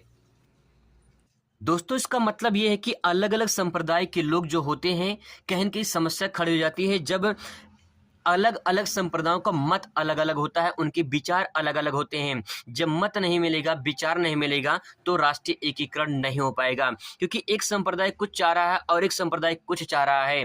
जैसे कहीं की राजनीति में होता है, राजनीति में एक जो है एक राजनीतिक दल कुछ चाह रहा है और एक राजनीतिक दल कुछ चाह रहा है, तो कहीं न कहीं समस्या खड़ी जाती है एक अच्छी सरकार बनाने में, ठीक है। तो वहां पे है सांप्रदायिकता का तात्पर्य यही हो जाएगा कि जो अलग अलग संप्रदाय के लोग हैं, अगर इनकी विचार अलग होंगे, इनकी भावनाएं अलग होंगे, इनके मत अलग होंगे, तो कहीं की राष्ट्रीय एकता में एक बहुत बड़ा बाधक बनता चला जाएगा। तो इस पॉइंट को इसमें नोट डाउन कर सकते हैं। अगला पॉइंट है राष्ट्रीय सुरक्षा का खतरा। राष्ट्रीय सुरक्षा का खतरा है कैसे? सांप्रदायिकता राष्ट्रीय सुरक्षा को भी खतरे में डाल देती है, क्योंकि इसमें अनेक समस्याएं जैसे क्षेत्रीयवाद, भाषावाद आदि को प्रोत्साहन मिलता है। अलग अलग संप्रदाय के जो लोग होते हैं, मैंने बताया था आपको कि संप्रदाय में अलग अलग लोग रहते हैं, जैसे कि भाषा के आधार पर, क्षेत्र के आधार पर, जाति के आधार पर, धर्म के आधार पर। तो कहीं न कहीं जो संप्रदाय अलग अलग बटी होती, चाहे भाषावाद की बात करें, चाहे क्षेत्र के आधार पर बात करें, तो जो समस्या है कि इनका अलग अलग बटा होना, जब अलग अलग बटे रहेंगे तो राष्ट्रीय एकीकरण नहीं होगा, राष्ट्र की सुरक्षा नहीं होगी। ठीक है, तो वो पॉइंट यहाँ पे नोट डाउन कर सकते हैं। आगे ले सकते हैं राष्ट्रीय विघटन का प्रोत्साहन। विघटन मतलब अलग अलग होना, बट जाना। जैसे कब जब कोई देश किसी देश से अलग होता है, जैसे भारत पाकिस्तान का जब बंटवारा हुआ था तो संप्रदाय अलग अलग था, इसलिए तो बंटवारा हुआ। भाई हिंदू कुछ चाह रहे थे, मुस्लिम कुछ चाह रहे थे, तो समस्या हो गई कि इनका जो है कहीं के विघटन का कारण बन जाता है। इसी विघटन मतलब अलग होना। ठीक है, तो सांप्रदायिकता जो होती है ये विघटन का कारण बन सकता है। दोस्तों ये लॉन्ग क्वेश्चन है, इसलिए थोड़ा ध्यान रखिएगा, समझने की कोशिश करिएगा। मैं आपको पूरी कोशिश करूंगा कि आपको समझ में आ जाए आसानी से। सामाजिक विघटन, सांप्रदायिकता का एक अन्य जो है स्वाभाविक दोष सामाजिक विघटन है, क्योंकि सांप्रदायिकता के अनेक समस्याएं हैं, जैसे अपराध, डकैती, दंगे, आपसी झगड़े, आगजनी, लूटमार आदि प्रोत्साहन मिलता है और सामान्य सामाजिक व्यवस्था को ठप हो जाती है। तो ये भी इसमें कारण बन जाएगा, इसको भी आपको ध्यान में रखना है। राजनीतिक विघटन, राजनीतिक विघटन किस प्रकार से? सांप्रदायिकता के कारण राजनीतिक विघटन की स्थिति पैदा हो जाती है, क्योंकि इसके परिणाम स्वरूप राजनीतिक अस्थिरता बढ़ती है और प्रशासनिक अवस्था एक प्रकार से ठप हो जाती है। तो यहाँ पे दोस्तों बस आपको इतना समझना है कि जो सांप्रदायिकता है, अलग अलग संप्रदाय के लोग किस प्रकार से अलग अलग बटे होते हैं, तो उनके कारण कौन कौन से बदलाव देखने को मिलते हैं, कहाँ कहाँ विखंडन होता है, ये सामाजिक है, अराजनीतिक है, आर्थिक है, सांस्कृतिक है, जिसमें पॉइंट आप नोट कर सकते हैं। आगे देख लीजिए यहाँ पे आर्थिक विघटन। ठीक है, अब आर्थिक विघटन में क्या लिख सकते हैं? सांप्रदायिकता से राष्ट्रीय संपत्ति, व्यक्तिगत संपत्ति व जान माल की हानि नहीं होती है, अपितु जमाखोर राष्ट्रीय विरोधी तत्व भी पूरा पूरा लाभ उठाते हैं और देश के आर्थिक विघटन के कारण जो है ये खड़ा कर देते हैं। मतलब ये होती है कि यहाँ पे व्यक्तिगत संपत्ति, जानमाल की हानि नहीं होती है, लेकिन जो जमाखोर होते हैं, जो राष्ट्रीय विरोधी तत्व होते हैं, ये कहीं न कहीं आर्थिक विघटन को कारण बन जाते हैं। ठीक है, आगे देखिए पारिवारिक विघटन, राष्ट्रीय विघटन, सामाजिक विघटन, राजनीतिक विघटन, आर्थिक विघटन, अंतिम परिणाम पारिवारिक विघटन है, क्योंकि परिवार में भी अलग अलग टाइप से जो है विघटन खड़ी हो जाती है। अगला लिख सकते हैं इसमें सांप्रदायिकता को दूर करने के उपाय क्या क्या हैं। तो पहला पॉइंट लिख सकते हैं सभी त्योहारों को राष्ट्रीय स्तर पर मनाने का प्रयास करना चाहिए। तभी जो है जब सभी त्योहार मनाए जाएंगे तो सभी संप्रदाय के राष्ट्रीय त्योहार के रूप में सामने आएंगे, तो सभी धर्म के लोग मनाएंगे, सभी संप्रदाय के लोग मनाएंगे, तो उनको कोई दिक्कत समस्या नहीं होगी। आगे लिख सकते हैं दूसरा पॉइंट, धर्मनिरपेक्षता को बढ़ावा दिया जाना चाहिए। धर्मनिरपेक्षता का मैंने बता दिया कि सभी धर्म समान रूप से हैं, सभी धर्म मिलकर अगर आपस में अपने संस्कृति को अगर समाज में कहीं न कहीं दिखाते हैं तो सभी लोग अपने आप को संप्रदाय में बढ़ा सकते हैं। ठीक है, आगे लिख सकते हैं भाषा के संबंध में एक स्पष्ट व सर्वमान्य राष्ट्र नीति अपनाई जानी चाहिए। मतलब भाषा के संबंध में, जैसे भाषा के आधार पर अलग अलग भारत में अलग अलग क्षेत्रों में भाषा बोली जाती है। महाराष्ट्र में मराठी बोली जाती है, ठीक है, कर्नाटक में जो है कन्नड़ बोली जाती है, तमिलनाडु में जो है तमिल बोली जाती है, आंध्र प्रदेश में तेलुगु बोली जाती है, उड़ीसा में उड़िया बोली जाती है, पंजाब में पंजाबी बोली जाती है, ठीक है, बिहार में भोजपुरी बोली जाती है। तो ये सब जो भाषाएं अलग अलग बटी हुई हैं, इसका भी कहीं न कहीं एक जो है सम्मान नीति अपनाई जानी चाहिए कि ताकि भाई आप जो है एक भाषा से संबंधित रखें। आगे लिख सकते हैं शिक्षा के माध्यम से धार्मिक कट्टरवाद को दोषों को दूर किया जा सकता है, लौकिक दृष्टिकोण को बढ़ावा दिया जा सकता है, यानी शिक्षा का प्रसार किया जाए। जब प्रचार होगा तो कहीं न कहीं ये जो संप्रदायवाद है ये कहीं न कहीं खत्म हो सकता है और अलग अलग जो संप्रदाय बटी हुई है वो एकता में बढ़ सकते हैं, मतलब एकता रख सकते हैं और कहीं न कहीं देश का राष्ट्रीयकरण भी हो सकता है। तो दोस्तों ये पॉइंट इसमें आप नोट डाउन कर सकते हैं। अगला प्रश्न देखिए, एक पद्धति के रूप में साक्षात्कार से क्या आशा है। दोस्तों आपने वाइवा दिया होगा, इंटरव्यू मतलब आपने वाइवा दिया होगा, तो जो आपने वाइवा दिया होगा तो आपका टीचर वाइवा ले रहा होगा और आप वाइवा दे रहे होंगे, तो यही क्या है? साक्षात्कार है, ये इंटरव्यू है। अब देखिए समाज में कैसे उसको स्थापित करेंगे। साक्षात्कार सामाजिक अनुसंधान की वह पद्धति है जिसके द्वारा साक्षात्कारकर्ता वार्तालाप के द्वारा सूचनादाता के विचारों भावनाओं को प्रवेश करके तथ्यों को संकलन करता है। दोस्तों बात ये कहना चाह रहे हैं कि साक्षात्कार समाज में कैसे स्थापित होता है। तो साक्षात्कार अनुसंधान यानी रिसर्च यानी खोज की एक पद्धति है। अगर मान लीजिए आपके समाज में, आपके गांव में कुछ सर्वे करने आता है, ठीक है, और पूछता है कि भैया आपके समाज में कितने जाति के लोग रहते हैं, कितने धर्म के लोग रहते हैं, कितने पढ़े लिखे हैं, कितने अनपढ़ हैं, कितने बड़े हैं, मतलब बुजुर्ग हैं, कितने कितने बच्चे हैं, कितने महिलाएं हैं, कितने पुरुष हैं, क्या पूरा जो सिचुएशन, जो आंकड़ा उसके पास आएगा, ये कैसे आएगा? साक्षात्कार से आएगा ना, इंटरव्यू से आएगा, वाइवा से आएगा। तो ये अनुसंधान मतलब रिसर्च की एक पद्धति है साक्षात्कार, जिसके माध्यम से हमें ये सूचना मिलता है उनके आचार विचार भावनाओं के, कि समाज में कहाँ कहाँ समाज स्थापित है, किस प्रकार से है, वहां पे सामाजिक दशाएं क्या हैं, ये सब पूरी जानकारी हमें वाइवा से, इन्हीं साक्षात्कार से मिलती है। आगे 2 लाइन ले सकते हैं इसमें। साक्षात्कारता सूचनादाता के बीच आमने सामने की मीटिंग है।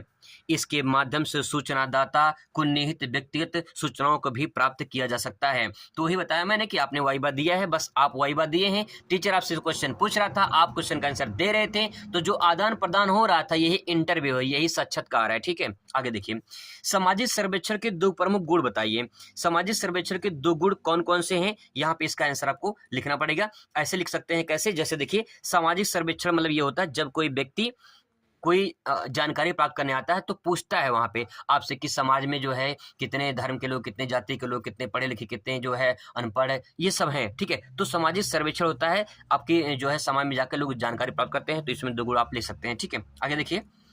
अवलोकन के 2 प्रमुख विशेषताएं बताइए। देखिए, सामाजिक सर्वेक्षण और अवलोकन। अवलोकन मतलब ऑब्जर्वेशन करना, देखना, समझना। समाज में आप जाइए, आप जब समाज में जाएंगे तो आपको समाज के अलग अलग समाज में जाइए, अलग अलग जगह जाइए, तो आपको एक जगह पे दूसरे जगह पे जब अवलोकन करेंगे, देखेंगे जाके, तो वहां पे समाज में परिवर्तन देखने को मिलेगा। एक स्थान पे समाज कुछ रहेगा, एक स्थान पे समाज कुछ रहेगा, वहाँ की संस्कारिक जो है अलग कुछ रहेंगे, वहाँ के बोलचाल भाषा, वहाँ की संस्कृति अलग रहेगी। तो दोस्तों, इसका तात्पर्य ये है कि जो समाज में हमें देखने में, यानी अवलोकन करने में जो हमें जानकारी प्राप्त होती है वो है अवलोकन। ठीक है, तो उसकी 2 विशेषता आपको लिख सकते हैं यहाँ पे। ठीक है, आगे देखिए। सामाजिक सर्वेक्षण किसे कहते हैं, इसके प्रमुख दोष बताइए। वही पॉइंट मैंने यहाँ पे लिख दिया है, लेकिन इस क्वेश्चन का आंसर हम लोग लॉन्ग क्वेश्चन में लिखेंगे। अगर ये क्वेश्चन पूछेगा तो कैसे इसको ऐड करेंगे। देखिए, सामाजिक सर्वेक्षण आज के वैज्ञानिक युग की एक प्रमुख विशेषता है। ठीक है, यह वैज्ञानिक अध्ययन है। आगे देखिए क्या है दोस्तों, महत्वपूर्ण प्रश्न है, इसलिए थोड़ा नोट डाउन करेंगे, इसको समझने की कोशिश करेंगे। ये क्वेश्चन लॉन्ग है। ठीक है, आगे देखिए। प्रमुख पद्धति है जिसके द्वारा सामाजिक जीवन, सामाजिक संबंधों अथवा सामाजिक दशाओं की बड़ी सावधानी पूर्वक जांच पड़ताल की जाती है। सामाजिक प्रशिक्षण में दोस्तों ये हो जाता है कि समाज में किस प्रकार से प्रशिक्षण किया जाए, किस प्रकार से ट्रेनिंग किया जाए, कि ताकि जो है हमें वहां से जानकारी मिल जाए। ठीक है, और सामाजिक सर्वेक्षण में यही हम जानकारी प्राप्त करते हैं। सामाजिक सर्वेक्षण की संकल्पना को निम्नलिखित विशेषताओं के रूप में स्पष्ट किया गया है। पहला पॉइंट, निश्चित पद्धति। निश्चित पद्धति का तात्पर्य क्या है? देखिए, सामाजिक सर्वेक्षण सामाजिक जीवन एवं सामाजिक समस्याओं के अध्ययन की एक निश्चित पद्धति है। यानी जब आप समय में जाएंगे, सर्वेक्षण करने जाएंगे, ठीक है, सर्वे करने जाएंगे, तो समाज में जीवन कैसा है, वहां का जीवन कैसी है, वहां की क्या क्या समस्याएं हैं, ये आपको जानकारी प्राप्त होगा।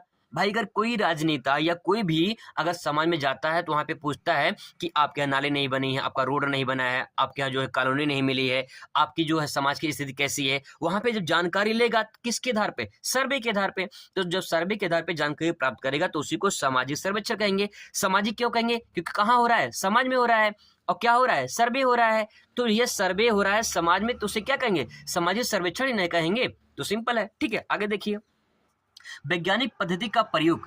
वैज्ञानिक पद्धति का प्रयोग तात्पर्य यह है कि सामाजिक सर्वेक्षण के अंतर्गत वैज्ञानिक पद्धति का प्रयोग किया जाता है जिससे अध्ययन वस्तु के संबंध में किसी प्रकार की पक्षपात की संभावना नहीं करती है। मतलब कि जो सामाजिक अध्ययन होता है इसमें कोई भी संबंध में कोई पक्षपात नहीं है, बिल्कुल सही तरीके से सर्वेक्षण किया जा सकता है। आगे लिख सकते हैं सामाजिक पक्षों का अध्यापन। ठीक है, यह अध्ययन। अब देखिए, सामाजिक पक्षों का अध्ययन कैसे करेंगे? सामाजिक सर्वेक्षण के अंतर्गत समानता किसी समुदाय की संरचना, उसमें रहने वाले व्यक्तियों के जीवन दशाओं तथा उनकी क्रियाओं के सामाजिक पक्षों का अध्ययन किया जाता है। कई बार उसमें आर्थिक सांस्कृतिक पक्षों को भी सम्मिलित किया जाता है। यानी सिंपल वर्ड में कहा जाए, पूरा मिला के दोस्तों कहा जाए कि सामाजिक पक्ष का मतलब यह है कि जब हम समाज में सर्वेक्षण करने जाएंगे तो वहां पे उनकी जीवन की दशाएं कैसी हैं, सामाजिक पक्षों के सब कुछ बारे में हमको वहां पे जानकारी प्राप्त होगा। आप अपने गांव में जाइए, सर्वे करिए, पता करिए कि आपके गांव की जीवन शैली कैसी है, और आपको अच्छे से पता भी होगा कि किस प्रकार से आपके गांव के समाज की जीवन शैली है। तो वही पॉइंट आप पे नोट कर सकते हैं। ठीक है, बहुत ही सिंपल वर्ड में ले सकते हैं। आगे देखिए, निश्चित भौगोलिक क्षेत्र। सामाजिक सर्वेक्षण का संबंध निश्चित भौगोलिक क्षेत्र तक ही सीमित होता है। शब्दों में कह सकते हैं सर्वेक्षण के लिए किसी क्षेत्र विशेष में रहने वाले व्यक्तियों के अध्ययन का चयन किया जाता है। मतलब यह है कि जो सामाजिक सर्वेक्षण होगा भाई, समाज अलग अलग बटी रहती है, अलग अलग क्षेत्र से आधार पे बटी रहती है, तो वहां पे जाके हम सामाजिक सर्वेक्षण करते हैं। कहीं पे समाज कुछ रहती है, कहीं पे समाज कुछ रहती है, तो उनके बारे में ही अध्ययन करना ही सामाजिक सर्वेक्षण कहलाता है। आगे लिख सकते हैं सरकारी अध्ययन। सरकारी अध्ययन क्या क्या तात्पर्य है? सामाजिक सर्वेक्षण मुख्य रूप से सरकारी अध्ययन होता है, क्योंकि इसमें एक से अधिक सर्वेक्षणकर्ता अध्ययन क्षेत्र में जाकर चुने हुए सूचनादाता से सूचना प्राप्त करते हैं। मतलब है कि सरकारी अध्ययन का मतलब ये है कि जब से मान लो सर्वेक्षण होगा, सर्वे होगा, जब जनगणना होती है तो गाँव में लोग आते हैं, गाँव में सर्वे करने, समाज में आते हैं लोग सर्वे करने और पूछते हैं कि आपके कितने परिवार में कितने सदस्य हैं, कितने पढ़े लिखे हैं, कितने पढ़े लिखे नहीं हैं, कितने महिलाएं, कितने पुरुष हैं, कितने बच्चे हैं, कितने बुजुर्ग हैं, इन सब के बारे में चर्चा की जाती है। तो जो वो सूचना प्राप्त लेकर जाते हैं वो सरकारी अध्ययन होता है। ठीक है, आगे देखिए तुलनात्मक अध्ययन। सामाजिक सर्वेक्षण के अंतर्गत सामाजिक जीवन, सामाजिक घटनाओं के तुलना की जाती है, यानी सामाजिक जीवन कैसा है और समाज में जो घटना घटती है उनमें घटनाओं में जीवन में कैसे कैसे लोग रहते हैं, किस प्रकार से लोग समाज में अपने जीवन यापन करते हैं, उनके बारे में जो है तुलनात्मक अध्ययन किया जा सकता है। प्रश्न है समाज क्या है? मूर्त है, अमूर्त है या दोनों है? इनमें से कोई नहीं। तो दोस्तों आपको बता दें समाज जो है ये अमूर्त है। मूर्त का मतलब जो होता है जो दिखाई देता है और अमूर्त का मतलब जो दिखाई ना दे। तो समाज में हम सिर्फ समाज को महसूस कर सकते हैं, अनुभव कर सकते हैं, उसे देख नहीं सकते हैं। तो इसमें करेक्ट आंसर हो जाएगा अमूर्त। आगे देखिए सोशियोलॉजी शब्द की उत्पत्ति किन किन भाषाओं से हुई है? तो लैटिन और ग्रीक भाषा से, ये दोनों भाषाओं से, लैटिन और ग्रीक इसमें करेक्ट आंसर हो जाएगा। निम्नलिखित में से एक समुदाय नहीं है। समुदाय देखिए, समुदाय पूछा है हिंदू समुदाय, मुस्लिम समुदाय, जनजाति समुदाय। ठीक है, तो भीड़ जो है इसमें भीड़ है, ये समुदाय नहीं है। अगला प्रश्न देख लीजिए यहाँ पे, ग्रामीण समुदाय की प्रमुख विशेषता क्या है? यानी ग्रामीण में जो लोग, गांव में जो लोग रहते हैं उनकी प्रमुख विशेषता क्या है? उद्यम पर आधारित, व्यापार पर आधारित समाज, कृषि पर आधारित समाज, उपयुक्त में से इनमें से कोई नहीं। तो गांव के लोग ज्यादातर किस पे आधारित होते हैं? समाज मतलब किस पे आधारित होता है? कृषि पे आधारित होता है। अगला प्रश्न है उपनिवेशवाद का संबंध किससे है? तो इसमें जो है उपनिवेशवाद मतलब साम्राज्यवाद है। जब साम्राज्यवाद होता है तो कहेंगे उपनिवेशवाद जो है ये लागू हो जाता है। अगला देखिए जनसंख्या के आकार को निम्नलिखित में से कौन सा कारक प्रभावित करता है? तो जनसंख्या के आकार में परिवर्तन मतलब ये है कि जनसंख्या में किस प्रकार से बदलाव देखने को मिलते हैं। अगर जन्म दर है तो कहेंगे जनसंख्या में बढ़ोतरी होगी तो जनसंख्या के आकार में परिवर्तन देखने को मिलेगा। मृत्यु दर, अगर कहीं मृत्यु दर होती है मतलब कि अगर कहीं पे लोग मृत्यु ज्यादा हो जाती है तो उसमें भी आकार में परिवर्तन देखने को मिलेगा। निष्क्रमण मतलब कि परिवर्तन होना, एक स्थान से दूसरे स्थान पर परिवर्तन होना, बदलाव करना, ये सभी इसमें करेक्ट आंसर हो जाएगा। ठीक है, आगे देखिए 2011 की जनगणना के अनुसार स्त्री पुरुष अनुपात कितना है? यानी 1000 पुरुषों पे महिलाओं की संख्या कितनी है? तो भारत में 943 है, 943। ठीक है, 943। अगला प्रश्न है 2011 की जनगणना के अनुसार भारत की कुल जनसंख्या कितनी है? तो 121 करोड़ है। 2011 की जनगणना के अनुसार भारत में नगरीय जनसंख्या को प्रतिशत कितना है? 31.80 है। ठीक है, 31.80 है। इसके बाद देखिए अगला पॉइंट है यहाँ पे, an essay on the principle of population पुस्तक के लेखक कौन है? तो ध्यान में रखिए an essay on the principle of population के लेखक माल्थस हैं। ठीक है दोस्तों, आप पढ़े जरूर होंगे तो यहाँ पे बस फटाफट रिवीजन करना है। सन 1931 में भारतीय जनगणना के अध्यक्ष कौन थे? तो ध्यान रखिएगा J.H. हट्टन जो है 1931 में भारतीय जनगणना के अध्यक्ष थे। कास्ट इन मॉडर्न इंडिया के पुस्तक के लेखक का क्या नाम है? तो M.N. Srinivas, caste in modern India. ठीक है, M.N. श्रीनिवास। जाति के लिए अंग्रेजी शब्द कास्ट की उत्पत्ति किस प्रमुख भाषा से हुई है? पुर्तगाली से हुई है। भारत में दहेज प्रथा के लिए सर्वप्रथम कानून बनाया गया था, तो 1961 में जो है ये कानून बनाया गया था। परिवार वे कारखाने हैं जहां मानव व्यक्तित्वों का उत्पादन होता है, तो ये किसने कहा है? टी पार्सन्स ने कहा है। ठीक है, आगे देखिए जाति का संबंध किससे है? तो जाति किस पे आधारित है? जन्म पर आधारित है। निम्नलिखित में से कौन सी जाति की विशेषता नहीं है? जाति की विशेषता नहीं है, जन्म से निर्धारण ये जाति की विशेषता है। व्यवसाय में भिन्नता, भाषा में समानता और जो है ये स्तरीकरण। ठीक है, स्तरीकरण। तो इसमें जो बी है ये ऑप्शन व्यवसाय में भिन्नता, ये इसमें ऑप्शन नहीं होगा, बाकी सब इसकी विशेषताएं हैं। जाति एवं वर्ग में कौन सा गुण समान है? तो जाति और वर्ग में उपलब्धि जो है इसमें ये वर्ग समान माना जाता है जाति और वर्ग में। निम्न में से कौन सा सामाजिक संस्था का उदाहरण नहीं है? तो सामाजिक संस्था का उदाहरण इसमें देखिए विवाह भी है, परिवार भी है, नातेदारी है, समूह इसमें नहीं है। ठीक है, जनजाति क्या है? तो जनजाति ये दोस्तों आर्थिक जो है संपूर्ण समाज, ये जनजाति है, संपूर्ण समाज जनजाति के अंतर्गत आता है। अगला है निम्नलिखित में से जनजातीय समूह में एक विशेषता कौन सी है? ये समान भाषा जो है ये एक जनजाति की विशेषता है। अगला प्रश्न है जनजाति को पिछड़े हिंदू किसने कहा है? तो ये जी.एस. घुरे ने कहा है। अगला प्रश्न देखिए अनुसूचित जातियों की प्रमुख समस्या क्या है? अस्पृश्यता की समस्या, शिक्षा की कमी की समस्या, स्वास्थ्य संबंधी समस्या, निर्धनता की समस्या। तो भैया छुआछूत की जो बीमारी है ये सबसे बड़ी समस्या है। अस्पृश्यता अपराध यानी छुआछूत अधिनियम किस वर्ष पारित हुआ था? तो 1995 में। भारत में अन्य पिछड़े वर्गों की प्रमुख समस्या क्या है? अन्य पिछड़े वर्गों की समस्या क्या है? अशिक्षा, निर्धनता, बेरोजगारी, ये सभी इसमें करेक्ट आंसर हो जाएगा। अगला प्रश्न है भारत में प्रथम पिछड़े वर्ग आयोग के अध्यक्ष कौन थे? तो आपको बता दें कि यहाँ पे काका कालेकर, ठीक है, कालेलकर। अगला है भारत में द्वितीय पिछड़ा वर्ग आयोग के अध्यक्ष कौन थे? यहाँ प्रथम पूछा गया है तो यहाँ पे हो जाएगा काका कालेलकर हो जाएगा, और अगर द्वितीय पूछे तो यहाँ पे बीपी मॉडल हो जाएगा। ठीक है, बीपी मंडल हो जाएगा। भारत में महिलाओं की प्रमुख समस्या क्या है? उपरोक्त में से सभी, क्योंकि उच्च शिक्षा का अभाव देखने को मिलता है, तकनीकी शिक्षा का अभाव देखने को मिलता है, लैंगिक असमानता देखने को मिलता है, उपरोक्त में से सभी हो जाएगा। अगला पॉइंट है संस्कृतिकरण की अवधारणा के प्रतिपादक कौन है? संस्कृतिकरण के, तो बता दें कि इसमें जो है M.N. श्रीनिवास हो जाएगा करेक्ट आंसर। ठीक है, M.N. श्रीनिवास। संस्कृतिकरण शब्द की उत्पत्ति किसने की है? तो ये भी इस तरह से क्वेश्चन घुमा देगा, तो आप भी ध्यान रखिएगा, M.N. श्रीनिवास हो जाएगा। और M.N. श्रीनिवास का पूरा नाम क्या है? तो यहाँ पे ध्यान रखिए मैसूर नरसिंहाचार्य श्रीनिवास, इनका पूरा जो है नाम हो जाएगा। अगला प्रश्न है भारत में पंचायती राज कौन सी व्यवस्था लागू है? भारत में जो पंचायती राज कौन सी व्यवस्था लागू है? तो उसमें त्रिस्तरीय पंचायती राज व्यवस्था है। ठीक है, ग्राम पंचायत का कार्यकाल कितने वर्ष? सभी को पता है 5 वर्ष होता है। ग्रामीण नगरीय शहर की अवधारणा क्या कहलाती है? तो ग्राम और नगरीयता दोनों सम्मिश्रण कहलाता है। दोस्तों क्वेश्चन थोड़ा ज्यादा इसलिए थोड़ा सा फास्ट रिवीजन कर रहे हैं। प्रभुत्व जाति की अवधारणा किसने दी है? तो इसमें करेक्ट आंसर हो जाएगा M.N. श्रीनिवास। ठीक है, आगे देखिए भारतीय संविधान के किस अनुच्छेद में अस्पृश्यता का उन्मूलन का अंत या बात कही गई? तो ये अनुच्छेद 17 हो जाएगा। भारत के सरकारी अभिलेखों को पहुंचाने के लिए कौन से मतलब RTI जो है ये 2005 में, क्वेश्चन रिपीट हो गया थोड़ा सा यहाँ पे। आगे देखिए हरित क्रांति का संबंध किससे है? तो ये कृषि उत्पादन से संबंधित है।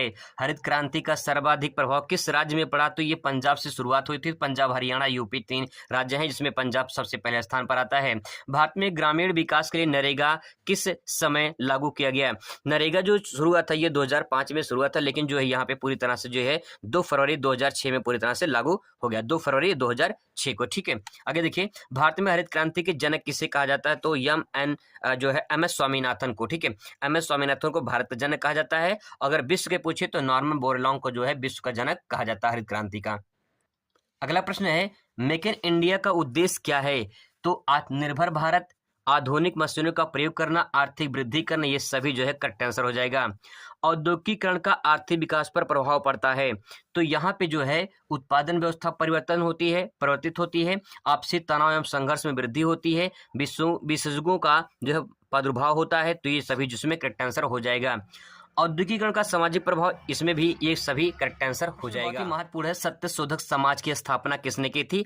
तो ये आंसर हो जाएगा ज्योतिबा फुले। तेभागा आंदोलन कहाँ इससे संबंधित है? तो ये बंगाल से संबंधित है। 1918 में सर्वप्रथम मजदूर संघ की स्थापना किसने की थी? तो बीपी वाडिया ने की थी। ब्रह्म समाज की स्थापना 1828, बहुत ही महत्वपूर्ण प्रश्न है। ब्रह्म समाज की स्थापना 1828 में हुई थी। अगला प्रश्न है सामाजिक आंदोलन की विशेषता है। तो ये जो है ये संगठित होते हैं, ये इसकी विशेषता है। ब्रह्म समाज के संस्थापक कौन थे? तो ये आंसर हो जाएगा राजा राम मोहन राय। कब? 1800 28 अभी देखे थे हम लोग, ठीक है।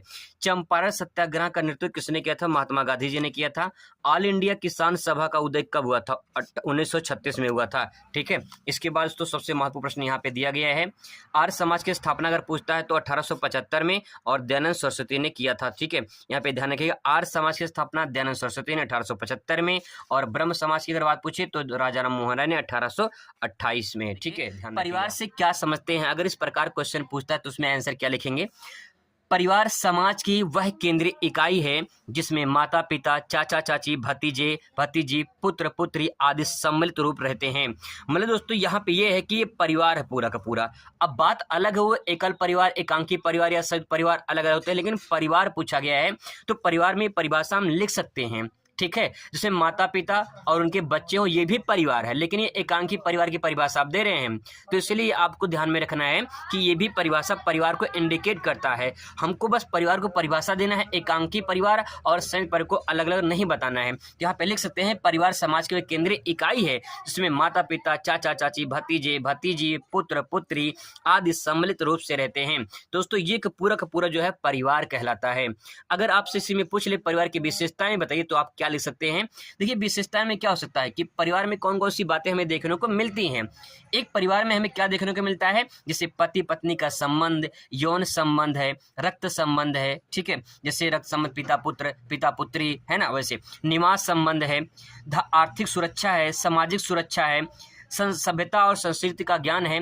ये सब परिवार में हमें देखने को मिलता है। दोस्तों ये जो परिवार में देखने को मिलता है तो परिवार की विशेषताएं बन जाएगी। तो यहाँ पे ये 4-5 पॉइंट आराम से आप इसे लिख सकते हैं। बहुत सिंपल परिभाषा, ऐसे आप आसानी से लिख सकते हैं। अगला प्रश्न दोस्तों बहुत ही महत्वपूर्ण है, इसको ध्यान में रखिए। परिवार के विभिन्न रूप क्या हो सकते हैं? इसी क्वेश्चन को अगले से पूछ सकता है कि परिवार के प्रकार बताइए, ऐसे ही पूछ सकता है। तो आंसर यही होगा, बस थोड़ा समझना है कि क्वेश्चन किस प्रकार से पूछा जा रहा है। अगर आपको घुमा देगा तो समझ लेना कि क्वेश्चन पकड़ने की कोशिश करिएगा क्या पूछा जा रहा है। आंसर इसका क्या लिख सकते हैं? परिवार के अनेक स्वरूप होते हैं। मुख्य रूप से परिवार को 2 श्रेणियों में विभाजित किया जाता है, संयुक्त परिवार या विस्तारित परिवार, और दूसरा एकांकी परिवार। क्या होता है दोनों समझ लेते हैं एक पॉइंट के लिए। यहाँ पे जिस परिवार में केवल पति पत्नी, अपने अविवाहित बच्चे या अथवा बिना बच्चों के साथ रहते तो उसे एकांकी परिवार कहा जाता है। संयुक्त परिवार में हम कह सकते हैं जब एक एकांकी परिवार दूसरे एकांकी परिवार से मिल जाए तो उसे हम क्या कहेंगे? संयुक्त परिवार।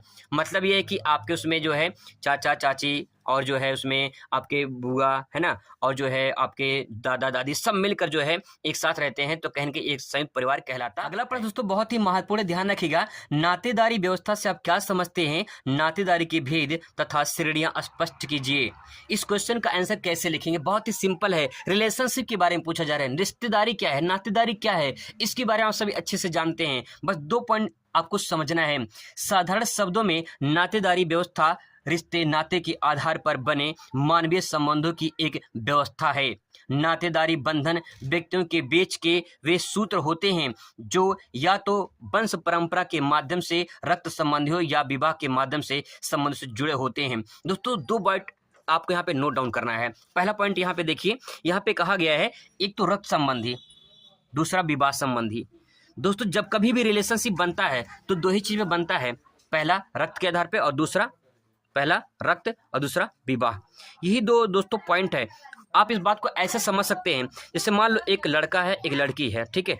ये मान लीजिए लड़का है और मान लेते हैं ये लड़की है, ठीक है। इसका नाम टिल्लू है, इसका नाम लिली है। अब दोस्तों इसको क्या करते हैं, अभी ये अनजान है, इन दोनों का रिलेशनशिप बनाइए, इन दोनों को शादी करा दीजिए। जब इन दोनों की शादी होगी तो इस लड़के का जो परिवार होगा, इस लड़की के जो परिवार होंगे कहीं न कहीं इनसे जुड़ेंगे तो किसके आधार पे? विवाह के आधार पे। अगर विवाह नहीं होता तो कैसे रिलेशनशिप बनता? नहीं बनता ना। तो पहला पॉइंट हो जाएगा विवाह के आधार पे इन दोनों का रिश्तेदारी बन गया है। अब सवाल है जब इन दोनों के बच्चे होंगे, ठीक है, तो क्या हो जाएगा? ये रक्त संबंधी हो जाएगा। इसी को रिलेशनशिप कहते हैं, क्योंकि जब ये बच्चा आएगा दुनिया में तो ये चाचा कहेगा, ये बुआ कहेगा, ये पापा कहेगा, ये मम्मी कहेगा, कहीं के दोस्तों रक्त संबंधी रिलेशनशिप यहाँ पे बनता चला जाएगा। तो ध्यान रखिएगा जब कभी भी रिलेशनशिप बनेगा तो कैसे बनेगा? एक रक्त संबंधी के आधार पे, दूसरा विवाह के आधार पे। इसके सिवाय कभी भी रिलेशनशिप बन ही नहीं सकता है। अगर बनता है बिना नाजायज के बनता है, मतलब कि जिससे नाजायज बच्चे होते हैं, अगर ऐसे बनता तो समाज उसे स्वीकार नहीं करती, क्योंकि समाज चाहती है रिलेशनशिप बने तो आपका अगर रक्त संबंधी और विवाह संबंधी हो, अगर विवाह बिना विवाह के बच्चे हैं तो अगर उनका रिलेशनशिप जोड़ते हैं तो वो दोस्तों समाज स्वीकार नहीं करती है। बस दोस्तों 2 पॉइंट आपको ध्यान में रखना है कि नातेदारी रक्त संबंधी और विवाह संबंधी पर आधारित होती है। बस अब सवाल यहाँ पे नातेदारी की भेद क्या है, नातेदारी की प्रकार क्या है। 2 पॉइंट जो यहाँ पे मैंने बताया है यही इसकी भेद है और यही इसकी प्रकार भी है। क्वेश्चन किसी प्रकार से घुमाए बस समझ जाना पूछा क्या जा रहा है। दोस्तों यहाँ पे ध्यान रखिएगा, रक्त संबंधी नातेदारी वही मैंने बताया, इसमें उन नातेदारी को सम्मिलित किया जाता है जो समान रूप से रक्त संबंधी होते हैं, रक्त के संबंध के आधार पर एक दूसरे से जुड़े होते हैं। ये पहला पॉइंट। जैसे भाई बहन रक्त संबंधी है, चाचा ताऊ बुआ मामा मौसी इत्यादि को इस श्रेणी में रखा जाता है क्योंकि ये रिलेशनशिप आते हैं किसमें, रक्त संबंधी होता है। दूसरा पॉइंट दोस्तों लिखेंगे यहाँ पे विवाह संबंधी नातेदारी, इसमें हम उन सभी नातेदारी को सम्मिलित करते हैं जो विवाह के संबंध के आधार पर एक दूसरे से जुड़ते हैं। वही मैंने आपको एग्जाम्पल से समझा दिया कि जब अगर इन दोनों की शादी करा दिया जाए तो इनके परिवार और इनका परिवार किसी रिलेशनशिप में जुड़ेंगे तो किसके आधार पे, विवाह के आधार पे ही जुड़ेंगे। तो दोस्तों आप आसानी से बात को समझ सकते हैं। आगे देखिए, बहुत ही महत्वपूर्ण प्रश्न है, जाति से आप क्या समझते हैं, जाति की प्रमुख विशेषताओं का वर्णन कीजिए। मोस्ट इंपॉर्टेंट दोस्तों प्रश्न है, इसको ध्यान रखिएगा, ठीक है। जाति क्या है, देखिए जाति शब्द अंग्रेजी के कास्ट शब्द से हिंदी अनुवाद है, यानी जाति जो शब्द है वो कास्ट से, मतलब कि अंग्रेजी के कास्ट शब्द से लिया गया है। और एक कास्ट शब्द कहाँ से बना है, पुर्तगाली शब्द से बना है। दोस्तों ध्यान के बहुत ही महत्वपूर्ण प्रश्न है यहाँ पे। अब दोस्तों जो कास्ट शब्द था ये पुर्तगाली शब्द के कास्टा से बना है जिसका अर्थ होता है नस्ल या प्रजाति। आप इस बात को ऐसे समझ सकते हैं दोस्तों, सिंपल वर्ड में आपको समझा दूं मैं कि जाति जो है ये हिंदी शब्द है, ये जाति कहाँ से लिया गया है, कास्ट से लिया गया है। तो कास्ट कौन शब्द, अंग्रेजी शब्द है, तो ये अंग्रेजी शब्द कास्ट आया कहाँ से, कास्टा से आया है, पुर्तगाली, मतलब जननी कौन है जाति का, जननी दोस्तों पुर्तगाली शब्द है। ध्यान से बात को समझने की कोशिश करेगा कि अगर आपसे पूछ ले कि जाति की उत्पत्ति किस भाषा से हुई है तो बताएंगे पुर्तगाली, ना कि अंग्रेजी से, क्योंकि अंग्रेजी शब्द भी पुर्तगाली से बना है तब जाके हमारे पास जाति आया है। तो ध्यान रखिएगा, जाति यानी कास्ट और कास्ट यानी कास्टा, और कास्टा का अर्थ होता है नस्ल या दोस्तों प्रजाति। तो जाति कौन सी भाषा का शब्द है, पुर्तगाली भाषा का शब्द है। ये आपसे बहुविकल्पीय में या अति लघु में पूछा जा सकता है। Point be noted my Lord. तो दोस्तों आई होप कि आपको जाति की परिभाषा समझ में आ गया होगा। अगला प्रश्न देख लेते हैं, भारतीय समाज में जाति व्यवस्था के गुण और दोषों की व्याख्या कीजिए। तो भारतीय समाज में जाति व्यवस्था के गुण और दोष क्या क्या हैं, समझ लेते हैं थोड़ा सा इनको फटाफट। जाति व्यवस्था का इतिहास हजारों वर्ष का है। वास्तव में भारतीय समाज में जाति व्यवस्था द्वारा अनेक कार्य संपन्न होते हैं और आज भी यह हो रहा है। अनेक दोष होते हुए भी आज जाति व्यवस्था का महत्व किसी न किसी रूप में बना हुआ है। इसका प्रत्यक्ष प्रमाण यह है कि जाति प्राचीन काल से आज तक भारतीय सामाजिक व्यवस्था में विशेष भूमिका निभाती आ रही है। आप इतना समझ जाइए कि जाति व्यवस्था आज की नहीं है, हजारों साल पुरानी व्यवस्था है ये। और वास्तव में भारतीय समाज में कहेंगे जाति व्यवस्था एक अनेक रूपों में पाया जाता है। तो यहाँ पे दोस्तों बात किया जाए तो ये प्राचीन काल से आज तक भारतीय सामाजिक व्यवस्था में विशेष भूमिका निभा रहा है। अपनी कहन की जो छवि है वो अपनी बनाए रखा है। वो तो बात थी दोस्तों परिभाषा की थोड़ी सी। अब यहाँ पे जो फैक्ट पॉइंट है कि जाति व्यवस्था की प्रमुख कार्य या गुण कौन कौन से, इनको समझ लेते हैं। बहुत अच्छे तरीके से समझिए। मानसिक सुरक्षा में लिखेंगे जाति अपने सदस्यों को मानसिक सुरक्षा प्रदान करती है। जाति का निर्धारण जन्म से होता है। बहुत ही महत्वपूर्ण दोस्तों पॉइंट, इसको नोट डाउन कर लेंगे। जाति का निर्धारण जन्म से होता है, ये बहुत ही बढ़िया प्रश्न है। बहुविकल्पी यहाँ से बन सकता है कि जाति का निर्धारण किससे होता है, तो जन्म से होता है। अतः व्यक्ति को व्यवसाय, विवाह संबंधी आदि के विषय में विशेष सूचना नहीं पड़ता है। लोग कहते हैं कि जो जाति होती है वो व्यवसाय पर आधारित होती है, विवाह पे आधारित होती है। ऐसा नहीं है, जाति जन्म पर ही आधारित होती है, क्योंकि जिस जाति में जो बच्चा जन्म ले लिया उसकी जाति उसके साथ जुड़ जाती है। जो भी मनुष्य अपने जाति में है वो कहीं न कहीं अपने सामाजिक अवस्था को बनाए रखा है और उसका उसी में मानसिकता भी बनी रहती है कि मैं इस जाति से हूँ। अगला पॉइंट दोस्तों यहाँ पे नोट डाउन कर सकते हैं, समाज में स्थिरता। समाज में स्थिरता का मतलब समाज में ठहराव। स्थिर मतलब क्या? समाज में रुकना, रुकावट। अब समाज में किस प्रकार को रुकावट है? रुकावट है दोस्तों जाति बंधन का रुकावट है। नहीं तो अगर जाति ना होता तो समाज कहीं ना कहीं आगे जरूर निकल गया होता। इसीलिए एक बहुत बड़ी रुकावट है दोस्तों जाति बंधन। हमारे समाज में आज भी मानसिक स्थिरता दिखाई देता है, जिसका मूल कारण जाति व्यवस्था है। लोगों ने कहीं न कहीं अपने आप में एक धारणा बना रखी है कि हम इस जाति से हैं और उस जाति को लेकर अपने कर्मों को करते हैं, जो भी उनका काम होता है उस काम को करते हैं, और कहीं न कहीं उनके जो अंदर काम करने की इच्छा होती है वो एक ठहरावपन आ जाता है, क्योंकि उनकी जो जाति है उनको रोकती है कि आपका काम बस इतना ही है, इतना ही करना है। आई होप दोस्तों कि आपको समझ में आ रहा होगा। सामाजिक सुरक्षा, अगला पॉइंट ले सकते हैं सामाजिक सुरक्षा। जाति व्यवस्था अपने सदस्यों को हर प्रकार की सामाजिक सुरक्षा प्रदान करता है। जो जिस जाति में है उसी प्रकार से उसको अपनी सामाजिक सुरक्षा मिलती रहती है। रक्त की शुद्धता का तात्पर्य क्या है? जाति व्यवस्था द्वारा रक्त की शुद्धता में विशेष सहायता मिलती है। दोस्तों तात्पर्य ये है कि जो जिस जाति में अपना खुश है, ऐसा नहीं कि मुझे जाति मिल जाए, ऐसा नहीं है। कहीं न कहीं रक्त संबंधी शुद्धता का तात्पर्य ये को जाति, जो भी जिसकी जाति है अपने जाति में खुश है और उसको उससे संतुष्टि मिल रही है। पहले दोस्तों छुआछूत की जो बीमारी चलती थी पहले, अब तो खत्म हो चुका है, लेकिन अभी भी कहीं कहीं दिखाई देता है, लेकिन फिर भी बहुत कुछ खत्म हो चुका है। तो यहाँ पे अब सवाल ये है कि जो जिस जाति में है अपने जाति से खुश है और कहीं के उसको अपने आप में एक उम्मीद जगती कि अब जो है हमारे जाति के समाज के लोग कुछ कर सकते हैं। आगे ले सकते हैं जाति व्यवस्था की प्रमुख दोष या हानियां क्या हैं।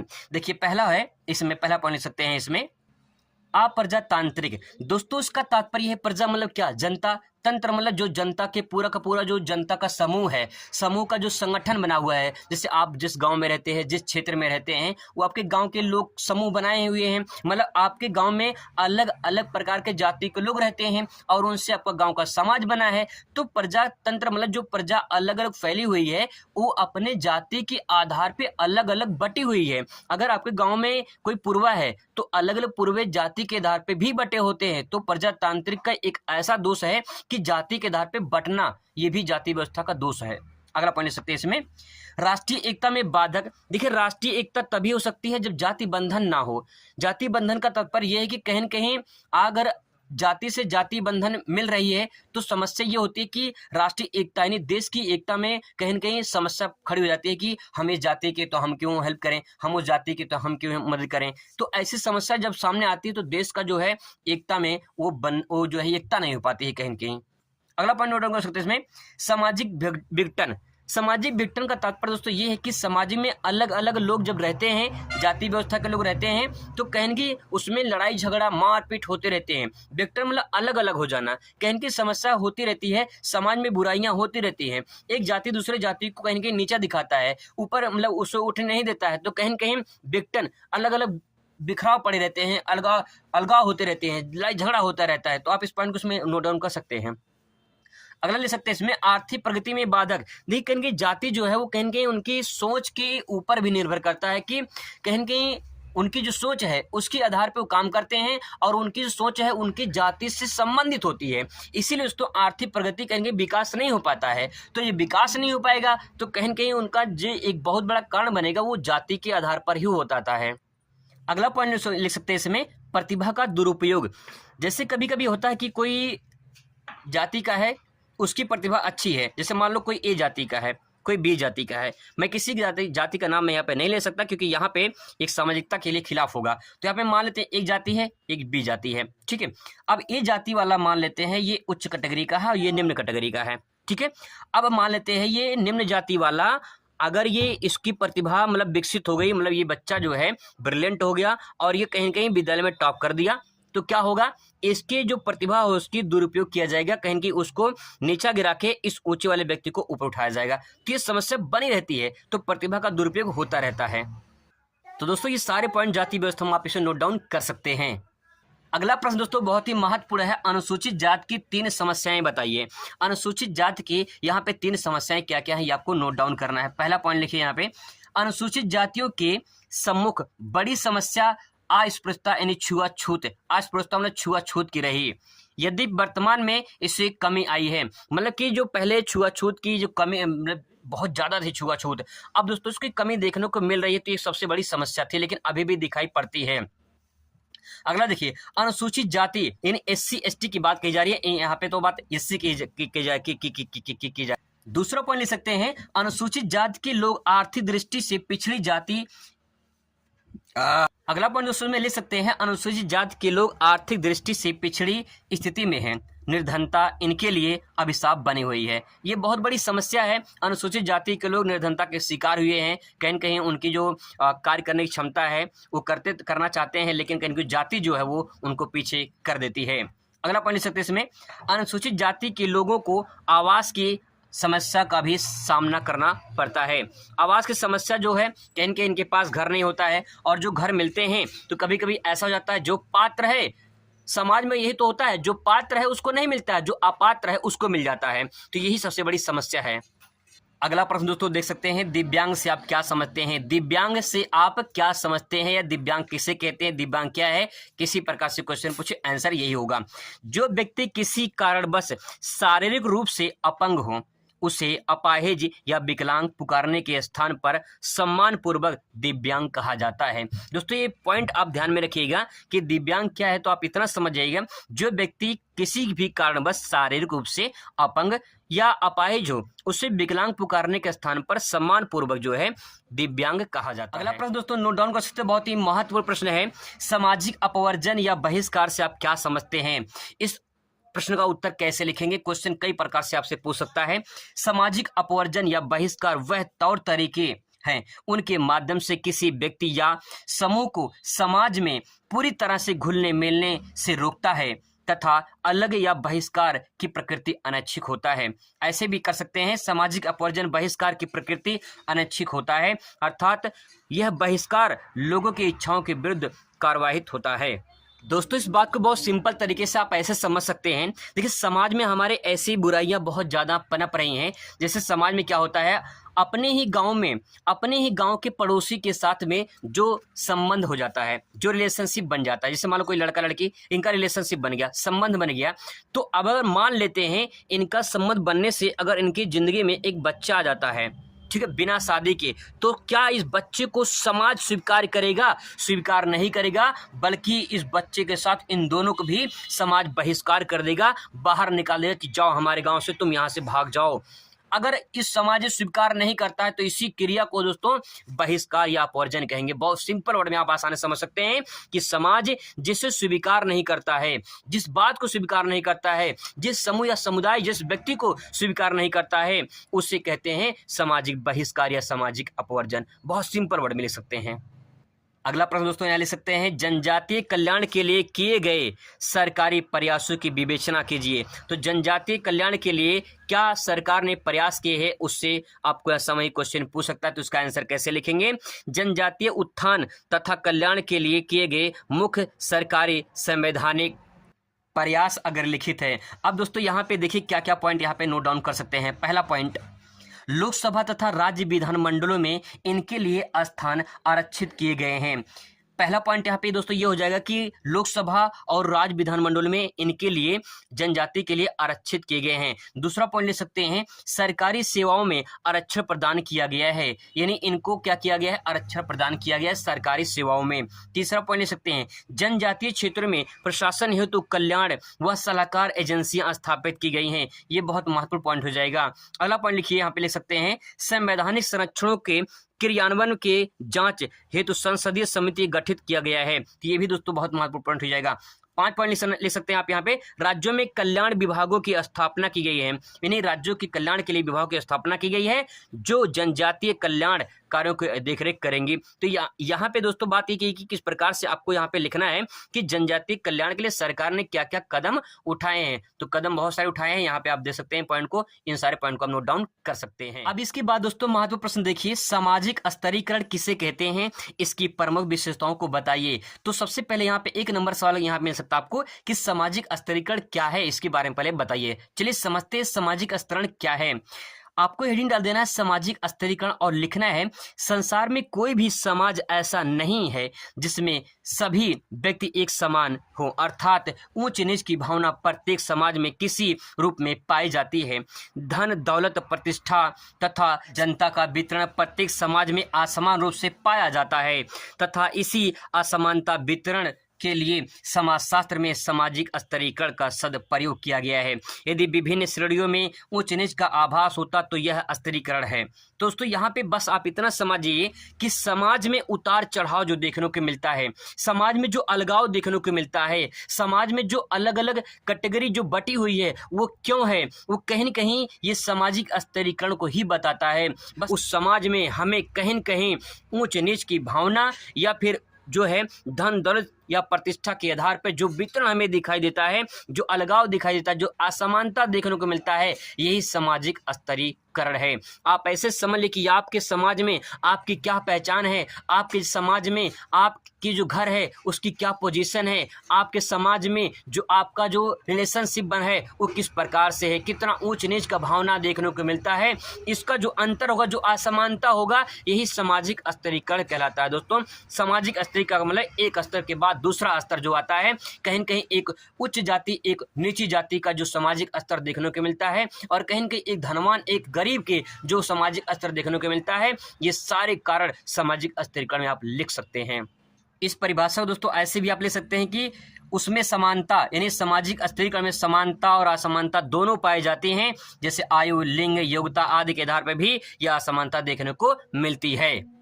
बस दोस्तों बस आप इतना समझिए कि सामाजिक स्तरीकरण का मतलब ये होता है कि समाज में जो अलग अलग प्रकार की असमानता देखने को मिलती है, अब चाहे वो जाति के आधार पे हो, चाहे ऊंच नीच के आधार पे हो, चाहे धन दौलत के आधार पे हो, या जो है कुछ भी इसमें अगर बदलाव देखने को मिलता है समाज में, तो उस क्रिया को ही सामाजिक स्तरीकरण कहा जाता है। दोस्तों इस प्रकार से क्वेश्चन पूछ ले अनुसूचित जातियों की प्रमुख समस्याओं को स्पष्ट कीजिए या उनके समस्याओं का निदान क्या है। यहाँ पे अगर निदान पूछ ले समस्याओं का निदान क्या है, तो यहाँ भी आप पॉइंट नोट कर सकते हैं। इसको मैं दोनों बता दे रहा हूँ आपको कि समस्या है तो समस्या का निदान क्या है।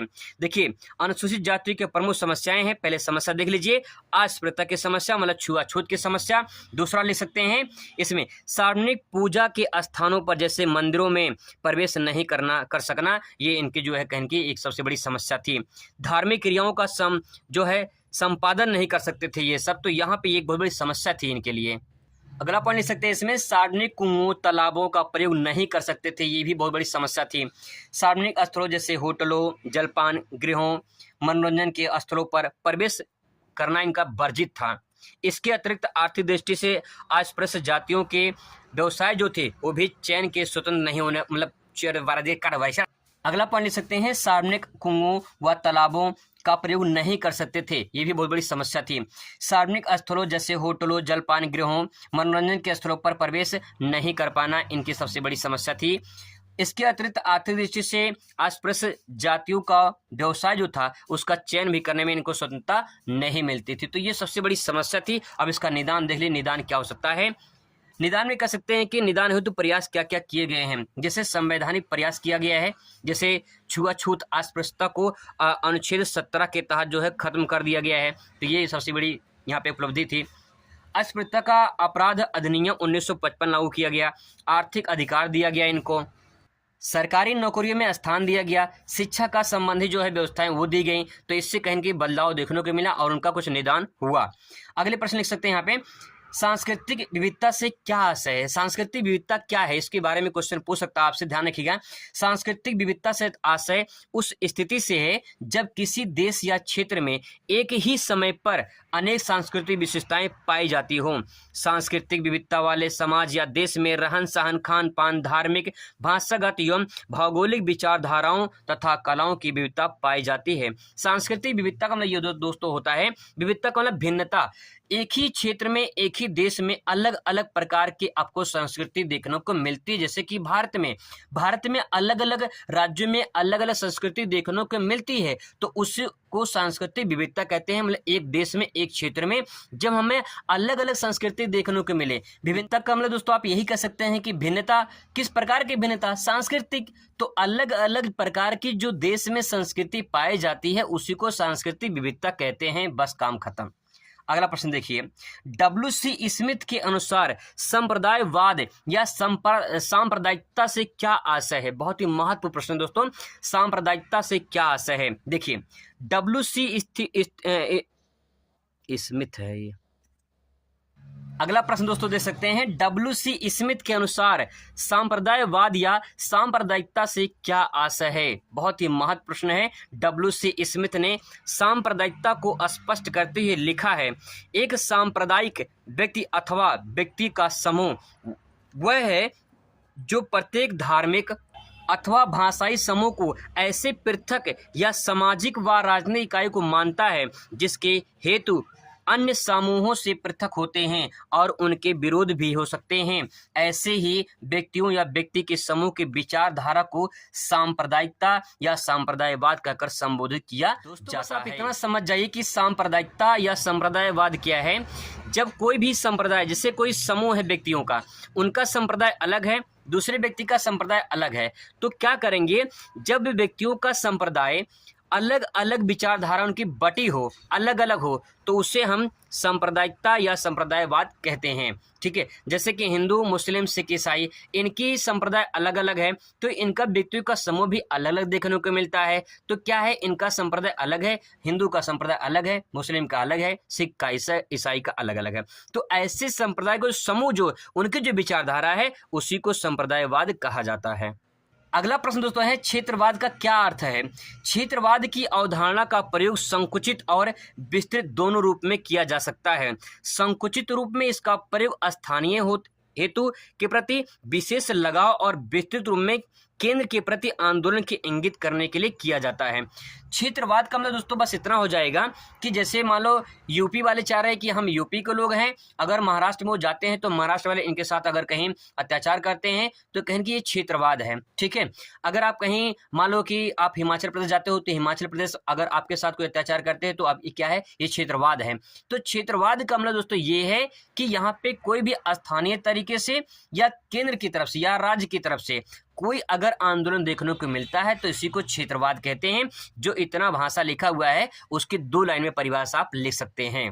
अगर आपसे अलग से क्वेश्चन पूछ ले कि क्षेत्रवाद को बढ़ावा देने वाले 2 कारणों को उल्लेख कीजिए, तो आप ले सकते हैं। एक भाषाई प्रेम। भाई देखिए, तेलुगु वाला है तो अपना जो है तेलुगु भाषा बोलेगा, बिहारी है तो भोजपुरी भाषा बोलेगा, है ना। अगर पंजाबी तो पंजाबी भाषा बोलेगा, महाराष्ट्र का है मराठी भाषा बोलेगा, उड़ीसा का तो उड़िया भाषा बोलेगा। तो जो भाषा का प्रेम है वो उनकी भाषा का प्रेम उनके साथ में है।